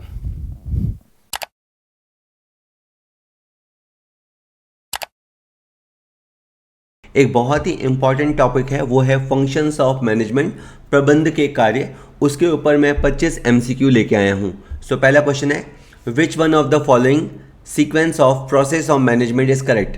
आपको एक सीक्वेंस दिया हुआ है, आप पहचानिए सही सीक्वेंस क्या है। सबसे पहले डायरेक्टिंग होता है, नहीं। सबसे पहले डायरेक्टिंग होता है, सेकंड ऑप्शन में भी नहीं। प्लानिंग होता है, ऑर्गेनाइजेशन होता है, स्टाफिंग होता है, डायरेक्टिंग होता है, कंट्रोलिंग होता है। बिल्कुल सी ऑप्शन बिल्कुल सही सीक्वेंस है। सबसे पहले प्लानिंग की जाती है, आप चाहते क्या हैं, फिर उसके बाद उसको एग्जीक्यूट करने के लिए आपको एक स्ट्रक्चर की ज़रूरत होती है। उसके बाद आप रिक्रूटमेंट, ट्रेनिंग यानी एम्प्लॉय करते हैं, एम्प्लॉयज़ को अपॉइंट करते हैं। उसके बाद आप उनको मोटिवेट करते हैं, उनको सुपरवाइज करते हैं, लीडरशिप होती है, और लास्ट में कंट्रोलिंग होती है। तो सी ऑप्शन बिल्कुल सही है, और ये रहा सीक्वेंस। और अगली स्लाइड में मैंने प्लानिंग, ऑर्गेनाइजेशन, स्टाफिंग, डायरेक्टिंग और कंट्रोलिंग का मीनिंग भी आपको बता रखा है, तो आप इसका स्क्रीनशॉट ले लीजिएगा। नेक्स्ट क्वेश्चन बहुत आसान, खुद ही क्वेश्चन कीजिएगा आप ये। भविष्य में क्या, कैसे, कब, किसके साथ और किन साधनों के उपयोग से कार्य करना है आदि के पूर्ण निर्धारण को कहते हैं। यानी जब आप ये सोचते हैं कि फ्यूचर में मैं क्या करूँगा, कैसे करूँगा, कब करूँगा, किसके साथ करूँगा और किन इंस्ट्रूमेंट्स को या किन टेक्निक्स को मैं यूज़ करूँगा, तो जब आप इतना ये सब प्री डिसाइड करते हो, प्री डिटरमिन करते हो, तो ये सब प्लानिंग कहलाता है। नियोजन के अंदर आप योजना बनाते हो कि आप क्या करने वाले हो, प्लानिंग इसका आंसर है। बहुत ही सिंपल क्वेश्चन नहीं है, येट इम्पॉर्टेंट।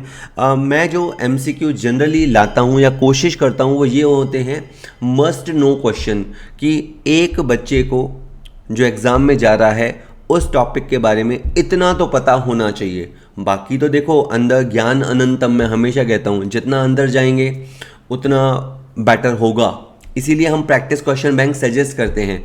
20-25 क्वेश्चन के, कई बच्चे मुझसे पूछते हैं सर ये 25 क्वेश्चन कर लूँ मेरा कवर हो जाएगा ना। तो देखो, ये खुद को मूर्ख बनाने जैसा है कि जहाँ बच्चे 10-10, 12-12 घंटे पढ़ाई 10-10, 12-12 महीने से कर रहे हैं, और वहाँ कोई बच्चा ये कहता है कि मैं 40 मिनट का वीडियो देख के और ऐसे कोई 25-50 वीडियो देख के कोर्स कवर कर लूँगा। तो देखो, इतना भले पूछने के लिए वो पूछ ले, लेकिन उसको पता होना चाहिए कि नहीं, ये सफिशिएंट नहीं है। अगर किसी चैप्टर के 200 क्वेश्चन हमने प्रैक्टिस क्वेश्चन बैंक में दे रखे हैं तो 25 क्वेश्चन से जस्ट एक आइडिया मिलता है, 200 क्वेश्चन के बराबर प्रैक्टिस कतई नहीं हो पाती। निर्णयन का आशय क्या होता है, आपके हिसाब से डिसीजन मेकिंग क्या होती है? तो मैं बहुत बाद में ऑप्शन पढ़ लूँगा, पर आपको वैसे ही पता होना चाहिए। डिसीजन मेकिंग होता है जो आपके पास ऑप्शन अवेलेबल हैं उसमें से बेस्ट ऑप्शन चुनना, उसी को हम कहते हैं डिसीजन मेकिंग।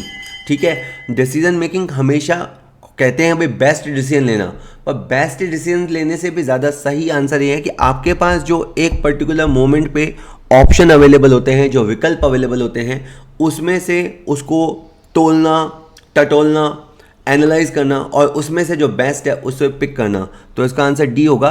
एक समस्या के समाधान हेतु जो विभिन्न विकल्प हैं उसमें से श्रेष्ठ विकल्प का चयन करना, ये डिसीजन मेकिंग कहलाता है। अगली स्लाइड पे डिसीजन मेकिंग प्रोसेस दे रखा है कि सबसे पहले प्रॉब्लम को आइडेंटिफाई करना चाहिए, प्रॉब्लम है क्या, फिर उसको डायग्नोज करना चाहिए कि प्रॉब्लम क्यों हुई है, देन उसके क्या सॉल्यूशन हो सकते हैं, उन ऑल्टरनेटिव्स को डिस्कवर करना, फिर हर ऑल्टरनेटिव को एवेल्यूएट करना, उसके plus minus pros and cons देखना, उसके बाद बेस्ट ऑल्टरनेटिव को सिलेक्ट करना, उसको इम्प्लीमेंट करना, फिर फॉलो अप करना, जिसे आप बेस्ट समझ रहे हो बेस्ट है भी या नहीं तो उसको ट्वीक करके चेंज करना पड़ता है। ठीक है, ये सब डिसीजन मेकिंग प्रोसेस में होता है।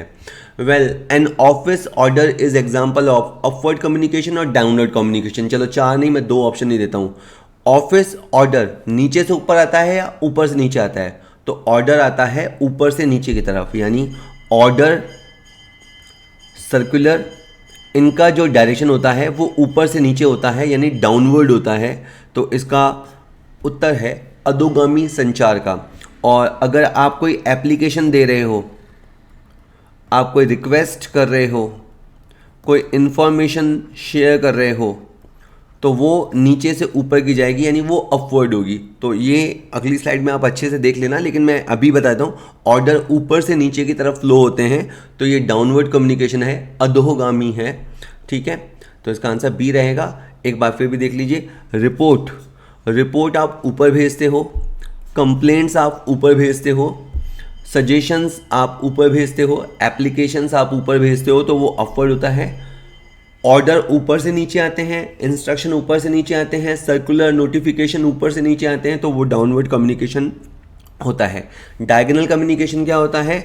एक लेवल का बंदा दूसरे लेवल के बंदे से बात करे, तो यानी जैसे मिडिल लेवल मैनेजमेंट बंदा टॉप लेवल मैनेजमेंट के बंदे से बात करे, या टॉप लेवल बंदा मैनेजमेंट का बंदा लो लेवल या ऑपरेशनल लेवल मैनेजमेंट के बंदे से बात करे, या उनके बीच में जो कम्युनिकेशन होगा वो डायगोनल कम्युनिकेशन होगा। ठीक है, चलिए नेक्स्ट क्वेश्चन देखिए। Which of the following is the most democratic form of organisation? देखिए, ऑर्गेनाइजेशन जब आप बनाते हैं, ठीक है, तो आप एक हायरार्की तय करते हैं, ऑर्डर कौन देगा, ऑर्डर कौन लेगा, रिपोर्ट कौन देगा, किसको देगा, एक आप हायरार्की सेट करते हो। उसमें ये सब पॉपुलर फॉर्म ऑफ ऑर्गेनाइजेशन है। लाइन ऑर्गेनाइजेशन होता है, लाइन एंड स्टाफ ऑर्गेनाइजेशन होता है, फंक्शनल ऑर्गेनाइजेशन और एक कमिटी होता है। इसमें कमिटी जो होती है वो मोस्ट डेमोक्रेटिक मानी जाती है कि अगर कोई प्रॉब्लम है तो आप उसको सुलझाने के लिए कमिटी बना दो। कमिटी में क्या होगा, जितने लोग शामिल होंगे वो सब अपनी ओपिनियन देंगे, उनको जो लगता है वो अपनी ओपिनियन देंगे, तो जो निकल के आता है जजमेंट उस पर लगभग सबकी सहमति होती है। कई बार क्या होता है, ऑर्डर ऊपर से आते हैं, नीचे मानने पड़ते हैं, फिर नीचे वाले बोलते हैं हमसे तो पूछा ही नहीं, ऐसे कोई होता है क्या? और अगर मान लीजिए वैसी बात है कि घर में पापा ने कह दिया हाँ भाई कार आएगी, फलां कंपनी की आएगी, लाल कलर की आएगी, दैट्स ऑल, डिस्कशन बंद, तो वो लाइन ऑर्गेनाइजेशन है। ठीक है, मान लो पिताजी ने मम्मी जी से पूछ लिया, लेकिन मम्मी जी की भूमिका केवल इतने भर तक है कि भाई वो सलाह दे सकती हैं, लेकिन वो डोमिनेट नहीं कर सकती, वो सलाह दे सकती हैं, तो वो लाइन एंड स्टाफ ऑर्गेनाइजेशन उससे होता है। और फंक्शनल में मान लीजिए कोई काम है, उसे अपन ने बांट दिया, हाँ भाई घर में शादी है तो भैया देख डीजे वाला तू देखेगा, फला काम तू देखेगा, काम अगर फंक्शंस को बांट दिया तो फंक्शनल ऑर्गेनाइजेशन होता है। कमिटी ऑर्गेनाइजेशन ऐसा होता है कि रोज़ सुबह या रात को घर पे हम बैठें, घर का मतलब अगर घर की बात करूं ताकि आपको इजी समझ में आ जाए, घर के सभी प्राणी मिलकर डिसाइड करें यार ये चीज़ है, ऐसे होगा, मोबाइल खरीदा जाएगा तो ये कंपनी का खरीदा जाएगा, पूरी फैमिली बैठ के तय कर रही है। तो फिर बाद में घर में जब नया मेहमान, नया मोबाइल, नया स्कूटर, नया कुछ भी आएगा, कुछ भी होगा, तो किसी की असहमति आपको फेस नहीं करनी पड़ेगी, क्योंकि डिसीजन मेकिंग प्रोसेस में एवरीवन वाज इन्वॉल्व्ड। तो कमिटी ऑर्गेनाइजेशन सबसे लोकतांत्रिक तरीका माना जाता है। ठीक है, नेक्स्ट, ये टाइप ऑफ ऑर्गेनाइजेशन है, ये 4 पॉपुलर वे ऑफ ऑर्गेनाइजेशन होते हैं।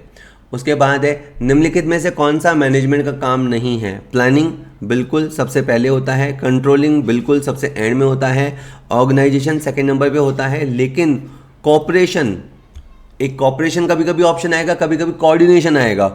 कॉपरेशन या कोऑर्डिनेशन को प्रबंध का कार्य नहीं माना जाता। सहयोग ज़रूरी है लेकिन ये प्रबंध का प्रमुख कार्य नहीं है। तो इस क्वेश्चन का आंसर डी है, बिल्कुल ही लड्डू क्वेश्चन है ना, इसीलिए कह रहा हूँ स्क्रीन पे क्वेश्चन आया आप तो खुद ही लगाओ। अभिप्रेरण की आवश्यक क्रमबद्धता विचारधारा को किसने विकसित किया? Who has developed need hierarchy theory of motivation? तो अब्राहम मास्लो ने कहा था कि व्यक्ति की आवश्यकताएं एक क्रम में पूरी की जानी होती है, तभी वो सेटिस्फाई हो पाता है, मोटिवेट हो पाता है। सबसे पहले ज़रूरी है कि बंदे की फिजियोलॉजिकल ज़रूरतें, जो उसकी शारीरिक आवश्यकताएं हैं, रोटी कपड़ा मकान आजकल इंटरनेट, वो आवश्यकताएं पूरी हों। उसके बाद सेफ्टी नीड्स पूरी होनी चाहिए कि जो आवश्यकताएं उसकी पूरी अभी हो रही हैं भविष्य में भी वो होती रहेंगी, उसकी सेफ्टी नीड्स पूरी होनी चाहिए। उसके बाद व्यक्ति की सोशल नीड्स पूरी होनी चाहिए। फिर एस्टीम नीड्स, जिसे आप आत्मसम्मान या अहंकार संबंधी आवश्यकताएं कह लो। और लास्ट में होता है सेल्फ एक्चुअलाइजेशन या सेल्फ फुलफिलमेंट।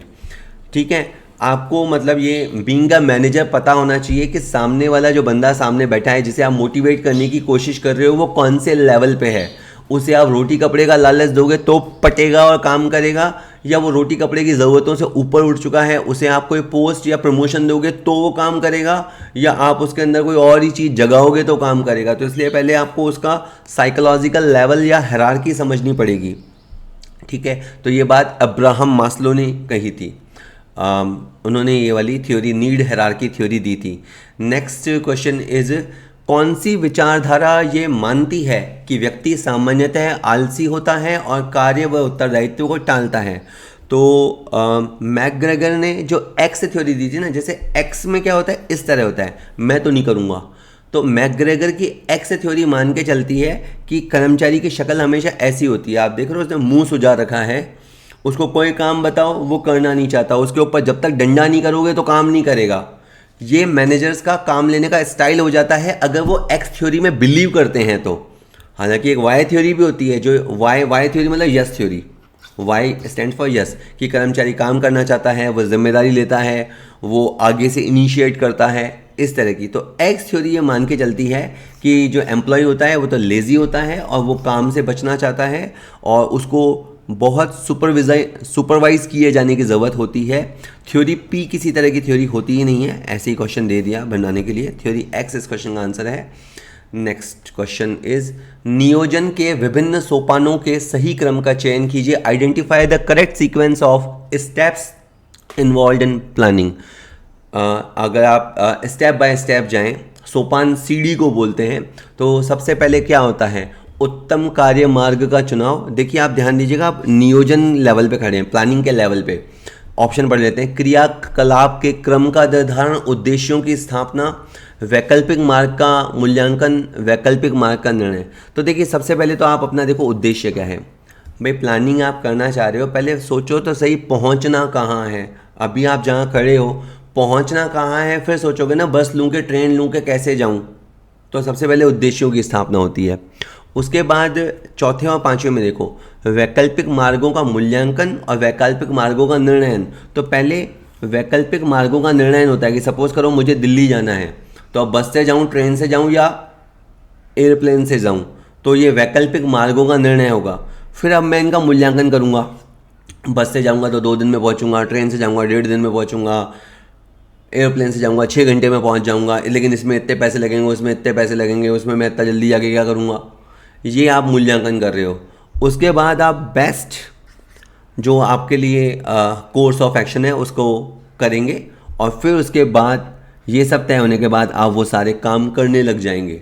ठीक है, तो अब जैसे मैंने 4 5 1 3 2 लिखा है, तो आप देखो सबसे पहले 1 है ना, तो सबसे पहले मेरा कोड होगा 3, उसके बाद होगा मेरा कोड 5, फिर मेरा कोड होगा 4, 3 5 4, उसके बाद फर्स्ट, उसके बाद सेकंड, 3 5 4 1 2, जो 3 से शुरू हो, 3 5 4 2 1, 3 5 4 1 2। डी सही है, बी और डी में थोड़ी टाइट फाइट थी, पर फाइनली मुझे डी पसंद आया, सीक्वेंस यही है। ठीक है, चलिए नेक्स्ट देखते हैं। निम्नलिखित का मिलान कीजिए। एक सामान्य व्यक्ति स्वेच्छा से कार्य नहीं करना चाहता, अभी अभी बात की थी, ये एक्स थ्योरी है। और मैं हमेशा कहता हूँ, पर मुझे नहीं पता होता कि कौन सा बंदा मेरा वीडियो देखता रहा है या कौन सा पहली बार देख रहा है, तो मैं कहता हूँ कि आपको एग्ज़ाम में ज़रूरी नहीं है कि चारों मिलाने आनी चाहिए। हो सकता है कई बार एक की मैचिंग से ही आंसर बैठ जाता है। जैसे मैं ए में शॉर्ट हूँ कि व्यक्ति काम नहीं करना चाहता, इसमें ए जाके 3 से मैच होगा, तो ए जाके अब मेरी लड़ाई है ना बी और डी के बीच में रह गई। इससे मैं आपको ये भी कहना चाहता हूँ कि ऐसे क्वेश्चनों में अगर 1/4 नेगेटिव मार्किंग हो या 1/3 नेगेटिव मार्किंग हो और आपको 2 में से एक चॉइस लेनी हो तो चांस लेना चाहिए। जहाँ 1/2 मार्किंग हो वहाँ नहीं लेना चाहिए। यानी कभी भी आपको पता है कि 2 में से आंसर है और 1/3 या 1/4 नेगेटिव मार्किंग हो रही हो तो चांस लेना चाहिए as per the probability rule. और ज़्यादा तो बढ़िया ये है कि थोड़ी सी और पढ़ाई कर लीजिए ताकि चांस लेना ही ना पड़े। एक व्यक्ति स्वेच्छा से कार्य करना चाहता है, ये होती है वाई थ्योरी कि नहीं व्यक्ति आलसी नहीं होता, वो जितना रेस्ट को ज़रूरी समझता है उतना ही ज़रूरी अपनी जॉब को भी समझता है। व्यक्ति काम करना चाहता है, ये होती है Y theory believer managers. B4 B ये तो पहले ही कट गया था। अभी देखो ये और ये अभी तक रेस में है, तो अभी भी फैसला नहीं हुआ है। अभिप्रेरक तत्व और इसके बाद है अपेक्षा मल्टीप्लाई साध्यता मल्टीप्लाई मूल्यता।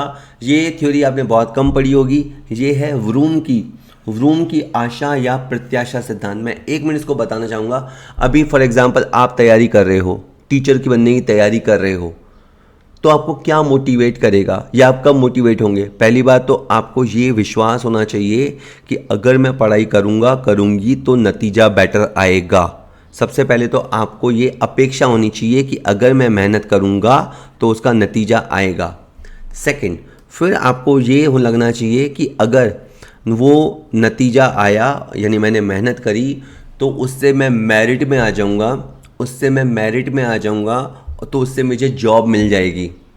और फिर अगर तीसरी चीज़ होती है कि अगर मुझे जॉब मिल जाएगी तो न सिर्फ मेरी ये वाली पीढ़ी, न सिर्फ मेरा ये वाला जीवन, और हो सकता है मेरे आगे आने वाले जो जनरेशन है उनका भी भला हो जाएगा। तो आपको पढ़ने के लिए मोटिवेट आप तभी होंगे जब ये तीनों बातें हों कि मैं पढ़ूंगा तो इसका रिजल्ट आएगा, रिजल्ट फेवरेबल होगा तो मुझे स्कॉलरशिप या जॉब मिल जाएगी, एक तनख्वाह चालू हो जाएगी, और थर्ड फिर ये वो आकर्षण का केंद्र ये है कि मेरा जीवन उससे बेटर हो जाएगा, समाज में इज्जत मिलेगी। ये सब अगर आपको लगता है तो फिर आप पढ़ने के लिए मोटिवेट होगे, नहीं तो क्यों ही कौन काली किताबों में माथा मारेगा। ये है व्रूम की आशा या प्रत्याशा सिद्धांत। इसके अलावा मोटिवेटिंग फैक्टर तो आप हजबर्ग को जब पढ़ेंगे, उसकी जब द्विघटक आरोग्य विचारधारा 2 फैक्टर हाइजीन थ्योरी पढ़ोगे तो उसमें एक होते हैं मेंटेनेंस फैक्टर और एक होते हैं मोटिवेटर्स। मेंटेनेंस फैक्टर आपको असंतुष्ट होने से रोकते हैं और मोटिवेटर्स या सेटिस्फायर्स आपको सेटिस्फाई करते हैं। तो मोटिवेटर्स की जो बात होती है वो 2 फैक्टर हाइजीन थ्योरी में इसकी बात होती है। तो आपका C जाके 2 के साथ कनेक्ट हुआ है और आपका D जाके 1 के साथ कनेक्ट हुआ है। तो मुझे ये D1 समझ आ गया और C2 समझ में आ गया, तो मुझे इसका D आंसर समझ में आ गया है। फिर भी आंसर लगाते समय भी मैं कहता हूँ आखिर में 1 सेकंड का पॉज लिया करो और तय किया करो कि सही कर रहा हूँ या नहीं कर रहा हूँ, सही कर रहा हूँ, है ना। इसके बाद ये कुछ एक्स्ट्रा चीज़ें हैं, ये आप पढ़ लीजिएगा, स्क्रीनशॉट ले लीजिएगा। जिन्होंने ऐप ले रखा है तो ऐप के अंदर तो ये अवेलेबल होता ही है। औपचारिक रूप से संगठित व्यक्तियों के समूह के साथ एवं उनके माध्यम से कार्य करवाने की कला ही प्रबंध है। तो किसी मैनेजमेंट के बंदे ने ये कहा है कि मैनेजमेंट क्या है, ये एक आर्ट है। किस बात का? गेटिंग थिंग्स डन, काम करवाने का तरीका है। उनके साथ और उनसे, मतलब उनके साथ मिलके उनसे काम कराने का एक जो ऑर्गेनाइज ग्रुप ऑफ पीपल होता है, उनसे काम कराने का आर्ट ही मैनेजमेंट है। ये बात किसने कही है? ये बात F.W. टेलर ने कही है। तो ये साइंटिफिक मैनेजमेंट के तो गुरु कहलाते ही हैं, यानी साइंस तो इनके दिमाग में पहले ही थी, वो उन्होंने एक आर्ट वाली डेफिनेशन भी इसके साथ दी है कि लोगों से काम करवाना वाकई में मुश्किल काम होता है। मैं पर्सनली मानता हूँ कि खुद काम कर देना आसान है, लोगों से काम करवाना बड़ा मुश्किल है, उसके लिए एक ख़ास तरह का आर्ट चाहिए। ये बात बहुत साल पहले F.W. टेलर कह के चले गए थे। खैर, इसके बाद देखें, नियंत्रण प्रक्रिया का कदम या चरण नहीं है। चूंकि ये फंक्शंस ऑफ मैनेजमेंट का क्वेश्चन है, मतलब मैंने चाहते तो प्लानिंग के 25 ऑर्गेनाइजेशन के 25 ऐसे ऐसे क्वेश्चन बनाते, पर मैंने इतने नहीं बनाए हैं। मैंने फंक्शंस और मैनेजमेंट पे एक ही वीडियो के अंदर कोशिश की है हल्का फुल्का सब कवर करने की। तो जो आपका कंट्रोलिंग प्रोसेस है उसमें प्रमापों का निर्धारण होता है, उद्देश्यों का निर्धारण होता है, नहीं होता, वास्तविक निष्पादन का मूल्यांकन होता है, सुधारात्मक उपाय होते हैं। तो इसका आंसर क्या है? बी है। ऑब्जेक्टिव्स क्या होंगे ये कहाँ होता है? ये प्लानिंग वाले लेवल पे होता है। प्लानिंग लेवल पे डिसाइड कर दिया जाता है संस्था के उद्देश्य क्या होंगे, ठीक है। और कंट्रोलिंग में क्या होता है? सबसे पहले हम अपने स्टैंडर्ड्स सेट करते हैं। फॉर एग्जांपल हमने हमारी सेल्स टीम के लिए सेट किया कि भाई हमारी 10 लाख रुपए की मंथली सेल होनी चाहिए। सपोज हमारी फैक्ट्री है तो 10 लाख की मंथली सेल होनी चाहिए, ये हमने उनके लिए स्टैंडर्ड सेट किया। फिर हमने 1 महीने के बाद देखा हमारी 9 लाख की सेल्स हो पाई, यानी हमने उनकी परफॉर्मेंस को मेजर किया। उसके बाद हमने देखा कि ये डिफरेंस जो रहा उसको अपन ने कहा वेरियांस, ठीक है, वेरियांस। और ये वेरियांस फेवरेबल रहा यानी हमारे पक्ष में रहा या एडवर्स रहा। अगर 10 लाख की जगह हम 9 लाख की सेल कर पाए तो ये अच्छी बात नहीं है, ये एडवर्स रहा, तो ये वेरिएशन या वेरियांस एडवर्स रहा। उसके बाद हम करेक्टिव एक्शन लेंगे, यानी इसको सुधार करने की कोशिश करेंगे। सुधार या तो हम अपनी सेल्स टीम को समझाएंगे, डांटेंगे, या जो भी हमें तरीका लगाना है वो लगाएंगे। या हमको लगेगा कि नहीं यार हमने कुछ बजट ही हमने या स्टैंडर्ड्स ही कुछ हाई सेट कर दिए थे, तो हम अपने स्टैंडर्ड्स को रीएडजस्ट करेंगे, तो वो हम करेक्टिव एक्शंस लेंगे। तो कंट्रोलिंग प्रोसेस में ए, सी और डी शामिल था पर बी कतई शामिल नहीं था, ठीक है। नेक्स्ट क्वेश्चन इज निम्नलिखित को क्रम अनुसार व्यवस्थित करें, arrange the following in chronological order. आपको ये तो कुल मिला के केबीसी टाइप क्वेश्चन हो गया। आपको पहचानना है कि इन चारों में से सबसे पहले क्या होता है? प्रमोशन होता है, परफॉर्मेंस एवेल्यूएशन होता है, रिक्रूटमेंट होता है या ट्रेनिंग। तो देखिए सबसे पहले तो रिक्रूटमेंट होगा, सबसे पहले बंदों की भर्ती होगी, ठीक है। उसके बाद उनका वैसे सिलेक्शन होता है, सिलेक्शन ऑप्शन नहीं है तो कोई बात नहीं, उनकी ट्रेनिंग हो जाएगी जो गिवन ऑप्शन है। भर्ती के बाद उनकी ट्रेनिंग हो जाएगी। ट्रेनिंग के बाद पहले हम उनकी परफॉर्मेंस एवेल्यूएट करेंगे। ऐसे थोड़ा ना किसी का प्रमोशन कर देंगे, हम उनकी परफॉर्मेंस को एवेल्यूएट करेंगे और उसके बाद अगर ठीक लगेगा तो प्रमोशन करेंगे, डिमोशन करेंगे, ट्रांसफ़र करेंगे, ट्रेनिंग पे काम करेंगे या मतलब फर्दर जो कुछ होगा। तो 3-4 ये था सीक्वेंस, 3-4-2-1। 3 से शुरू करना है लेकिन यहाँ अच्छा नहीं है, ये अच्छा है। 3-4-2-1। एक बार फिर इसका आंसर डी है। होप आपको समझ में आ रहा है। ये है स्टाफिंग का पूरा प्रोसेस, इसे आप देख लीजिए। सबसे पहले कितने लोग चाहिए, मैन पावर प्लानिंग की जाती है कि हमें कुल कितने लोग चाहिए। फिर भर्ती आयोजित की जाती है, जैसे आरपीएससी या कोई भी आपकी जो पीएससी होती है वो भर्ती निकालती है, लोगों को भर्ती करती है। फिर उनका सिलेक्शन होता है, राइटिंग एग्ज़ाम इंटरव्यू के थ्रू उनका सिलेक्शन होता है। फिर उनको पोस्टिंग मिलती है, इसको प्लेसमेंट बोलते हैं। वहाँ पे ओरिएंटेशन एक तरह की ट्रेनिंग होती है, या ओरिएंटेशन मतलब आप जब किसी संस्था में आते हो तो पूरी संस्था से आपको उसके वर्क कल्चर से इंट्रोड्यूस कराया जाता है, आगे क्वेश्चन भी आएगा। उसके बाद आपकी ट्रेनिंग एंड डेवलपमेंट पे काम किया जाता है। हर साल आपका परफॉर्मेंस अप्रेजल होता है। उसके बाद आप एक स्टेप ऊपर चढ़ते हो, दिख रहा है बंदा चढ़ते हुए, प्रमोशन होगा या कैरियर प्लानिंग होगी। और अगर आपको भगा दिया गया है, छटाई हो गई है, तो आपको कॉम्पनसेट किया जाएगा। या कई बार जो लोग अपना सर्विस टेन्योर पूरा कर चुके होते हैं, सुपर एन्यूएशन एज ले चुके होते हैं, तो उनको फिर रिटायर किया जाता है, उनको कॉम्पनसेट किया जाता है। कई बार कम अच्छा काम करने वाले को छंटनी करके उनको हटा दिया जाता है, जो भी उनके साथ है सेटलमेंट कर दिया जाता है। इस तरह ये स्टाफिंग प्रोसेस चलता रहता है। थोड़ा सा टफ क्वेश्चन, संगठन में व्यवहार, आपसी धारणाओं और मूल्यों का सामान्य पैटर्न जो कि सदस्यों के बीच सर्वसामान्य है क्या कहलाता है? The general pattern of behaviour, shared belief and values members have in common is known as.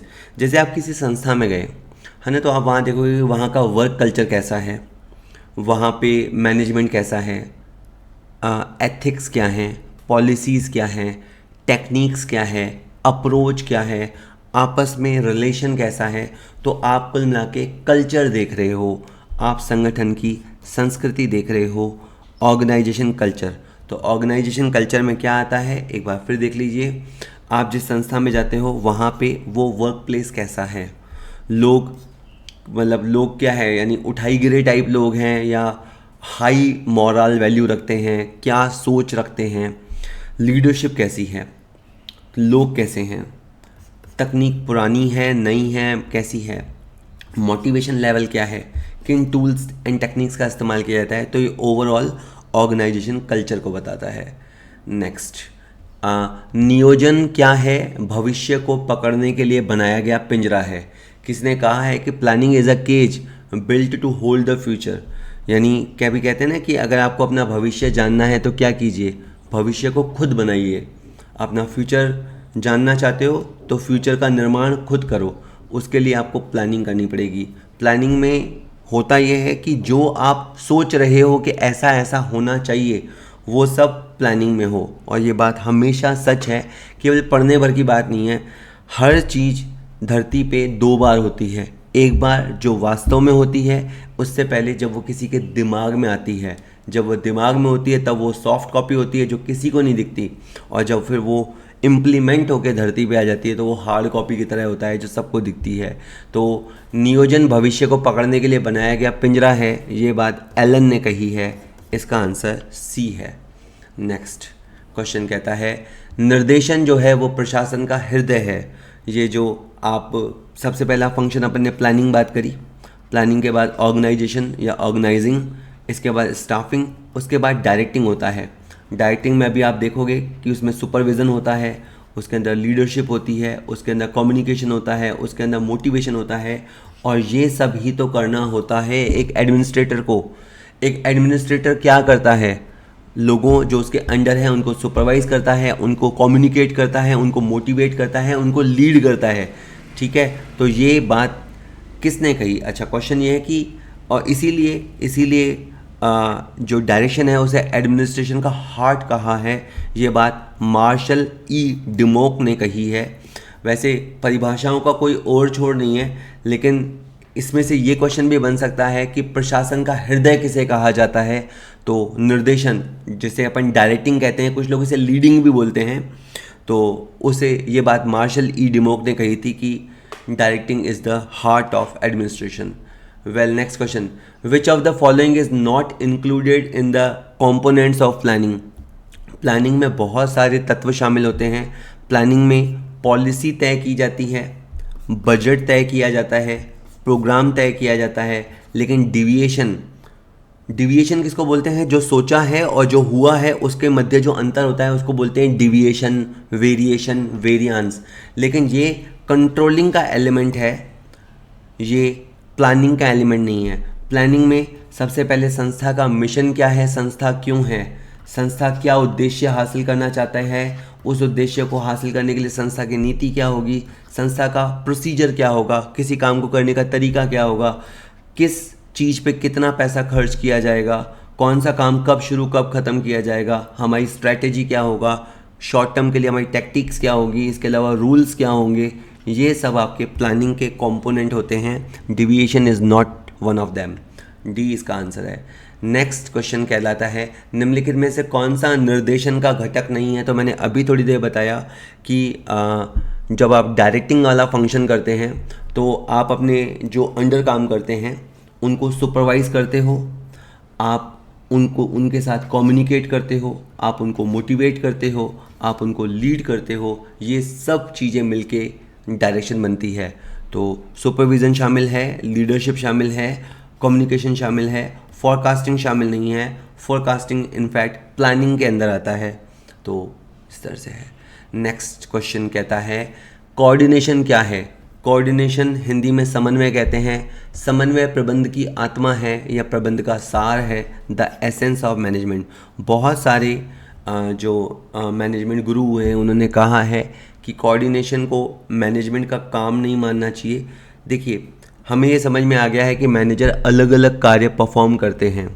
ये ठीक वैसे ही है कि जैसे एक ऑर्केस्ट्रा या म्यूज़िक पार्टी होती है तो वहाँ पे जो होते हैं बंदे वो अलग अलग इंस्ट्रूमेंट प्ले करते हैं। कोई बांसुरी प्ले करता है, कोई तबला प्ले करता है, कोई गिटार बजाता है, कोई वायलिन बजाता है। लेकिन उन सब में कोऑर्डिनेशन होगा तो एक प्रॉपर सिम्फनी बनेगी, एक प्रॉपर म्यूज़िक बनेगा, वरना पता नहीं क्या का क्या ही बेसुरा हो जाएगा। तो कोऑर्डिनेशन क्या है? ये प्रबंध का सार है। It is the essence of management, it is not the function, it is not the object, it is not the science of management, it is the pure essence of management. जैसे फूलों का जो सार होता है वो इत्र होता है, उसी तरह मैनेजमेंट के सारे फंक्शंस प्रॉपर हैं या नहीं, तो वो कोऑर्डिनेशन दिख जाता है कि इनमें कोऑर्डिनेशन है या नहीं। नेक्स्ट क्वेश्चन कहता है अंगूरी लता शब्द का प्रयोग किया जाता है। तो जहाँ पे भी अनौपचारिक संगठन होता है या लोगों के बीच में अनौपचारिक कम्युनिकेशन होता है, इनफॉर्मल वे ऑफ कम्युनिकेशन को अपन अंगूरी लता बोलते हैं। जैसे आप अंगूर की लता देखोगे तो एक अंगूर ऊपर से निकल रहे होता है, फिर नीचे फैलता जाता है वो, ठीक है। तो अंगूर का गुच्छा देख लो आप, है ना, उससे आप समझ जाओगे कि शुरू कहाँ से हुआ, पता नहीं कहाँ पहुँच गया। तो इस तरह का अनौपचारिक संचार, इनफॉर्मल कम्युनिकेशन के लिए ग्रेप वाइन वर्ड का यूज़ किया जाता है। वैसे ग्रेप वाइन कम्युनिकेशन क्या होता है? It is an informal unofficial way of spreading news और इन्फॉर्मेशन इन ए ग्रुप। किसी ग्रुप में कोई आपको सूचना या समाचार पहुंचाना है, लेकिन उसका अनौपचारिक तरीका। इससे क्या होगा? इससे बहुत तेज़ी से सूचना पहुंच जाती है, लेकिन इसमें एक समस्या ये होती है कि ए से बी को पास, बी से सी के पास, सी से डी के पास आते आते सूचना को तोड़ा मरोड़ा जाता है, या हर कोई अपने हिसाब से इंटरप्रिटेट कर देता है। चावल के दाने का पता नहीं क्या खिचड़ी बन जाता है। और can encourage the spread of, इससे अफवाह फैलने का या गलत इन्फॉर्मेशन जाने का भी ख्याल होता है। जैसे मान लीजिए मैं किसी संस्था में काम करता हूँ और वहाँ एकदम से कोई लोग आपस में कानाफूसी करने लगे कि सर का तो ट्रांसफ़र होने वाला है, नया प्रिंसिपल आने वाला है, आज तो कलेक्टर विज़िट करने वाला है, मतलब कुछ भी कोई लिखित में नहीं आया, अब आपस में इसे गॉसिपिंग कह लीजिए, तो बहुत तेज़ी से फैलता है। सही भी हो सकता है, गलत भी हो सकता है। अंगूरी लता संचार इसको कहते हैं, ठीक है। मैक्सिमम डिसिप्लिन इज इन, तो मैंने जैसे कहा कि ऑर्गेनाइजेशन के 4 मेन तरीके होते हैं: line organisation, staff organisation, functional organisation, line and staff organisation. तो लाइन ऑर्गेनाइजेशन में एक प्रॉपर डिसिप्लिन होता है ना। इसमें एक रेखा चलती है ऊपर से नीचे और नीचे से ऊपर की ओर, ठीक है। ऊपर एक टॉप पे अधिकारी होता है, उसके नीचे एक अधिकारी होता है, तो एक प्रॉपर सीक्वेंस ऑफ इंफॉर्मेशन होता है। तो उसमें मैक्सिमम डिसिप्लिन रहता है। हर बंदे को पता होता है कि उसे किससे इंस्ट्रक्शन लेने हैं, किसको रिपोर्ट करना है, किससे रिपोर्ट लेनी है, ये पहले से ही तय होता है। कोई मिसकम्युनिकेशन का चांस ही नहीं होता। ऐसा लाइन ऑर्गेनाइजेशन में होता है। रेखा संगठन बोलते हैं हिंदी में। अच्छा, रेखा संगठन के क्या फ़ायदे हैं? ये एक सिंपल है, ये सबसे पुराना तरीका भी है। इसमें अधिकारी तय होता है, दायित्व तय होते हैं, सबसे ज़्यादा डिसिप्लिन रह पाता है, डिसीजन मेकिंग आराम से हो पाती है, इससे आपकी लीडरशिप स्किल डेवलप होती है, प्रभावी होता है, सक्सेस के चांस ज़्यादा होते हैं, इजी लोकेशन ऑफ, मतलब जिम्मेदारी तय करने में भी आसानी होती है। हालांकि केवल इसके एडवांटेज नहीं है, इसके डिसएडवांटेज भी हैं, लेकिन अभी मैंने इसको मेन ये बताना चाहता था कि सर्वाधिक अनुशासन रेखा संगठन में देखने को मिलता है। नेक्स्ट क्वेश्चन है, नेहा और निखिल एक ही शैक्षिक योग्यता वाले कंपनी में टाइपिस्ट हैं। दोनों की मतलब एजुकेशन क्वालिफिकेशन एक जैसी है और दोनों ही समान काम करते हैं। जैसे दोनों ही मान लो 8-8 घंटे काम करते हैं, लेकिन आप देख रहे हो कि नेहा को 12,000 रुपये महीना मिल रहा है और निखिल को 15,000 रुपये महीना मिल रहा है। तो इस मामले में प्रबंध के किस सिद्धांत का उल्लंघन किया जा रहा है? तो हेनरी फ्योल ने जो 14 सिद्धांत दिए थे उसमें एक था समता का सिद्धांत। समता का सिद्धांत ये था कि अगर मैनेजर को ट्रस्ट जीतना है, रिस्पेक्ट लेनी है, तो उसे कर्मचारियों में भेद नहीं करना चाहिए एज के आधार पे, सेक्स के आधार पे कि मेल है कि फीमेल है, आयु में छोटा है या बड़ा है, किस बैकग्राउंड से आता है, किस जाति से आता है, किस कलर का है, किस धर्म उपासना को मानता है, उसके आधार पे उसे भेदभाव नहीं करना चाहिए, ठीक है। अगर दोनों का एजुकेशनल क्वालिफिकेशन एक जैसा है, दोनों के वर्किंग आवर सेम है, तो फिर आपने तनख्वाह अलग अलग क्यों कर रखी है? तो आप कहीं ना कहीं समता के सिद्धांत का उल्लंघन कर रहे हो, ये इस मामले में हो रहा है।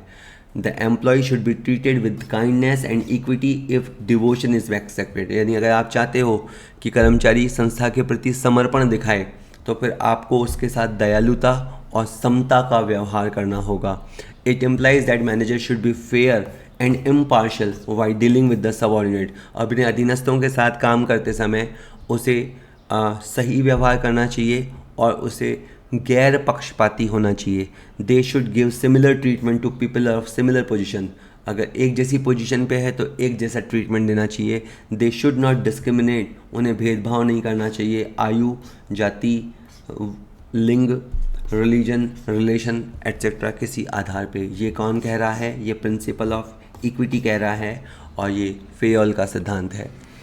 ठीक है, उसके बाद है span of control is related to नियंत्रण विस्तार। बेसिकली नियंत्रण विस्तार ये बताता है कि एक अधिकारी कितने अधीनस्थों का डायरेक्ट सुपरविज़न कर सकता है या एक अधिकारी के अंडर में कितने अधीनस्थ होने चाहिए। इसे स्पैन ऑफ कंट्रोल कहते हैं।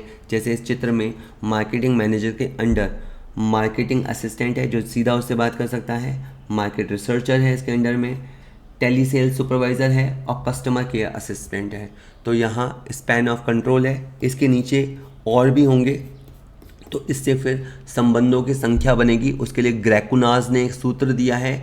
बट बेसिकली क्वेश्चन ये है कि नियंत्रण का विस्तार संबंधित है प्रबंधन के नियंत्रण क्रिया से, संस्था के विस्तार से, संगठन की प्रक्रिया से। बिल्कुल देखिए, ऑर्गेनाइजेशन में ही अपन ये तय करते हैं, एक स्ट्रक्चर्ड हायरार्की तय करते हैं कि किसके अंडर में कितने लोग होंगे, क्या होंगे, कौन होंगे, क्या काम करेंगे। तो बेसिकली स्पैन ऑफ कंट्रोल जो है वो ऑर्गेनाइजेशन वाले चैप्टर में पढ़ा जाता है। हालांकि इसमें कंट्रोल वर्ड आता है तो कोई बंदा कंट्रोलिंग सोच सकता है, पर नहीं। Span of control is related to the organisation process, the process of organisation. इसका आंसर सी है। ठीक है, नियंत्रण के विस्तार का अर्थ है अधीनस्थों की वह संख्या जिन्हें उच्च अधिकारी प्रभावी ढंग से नियंत्रित कर सके, जिन्हें वो इफेक्टिवली कंट्रोल कर सके। Next question is the principle of exception to control states that. एक होता है मैनेजमेंट बाय एक्सेप्शंस।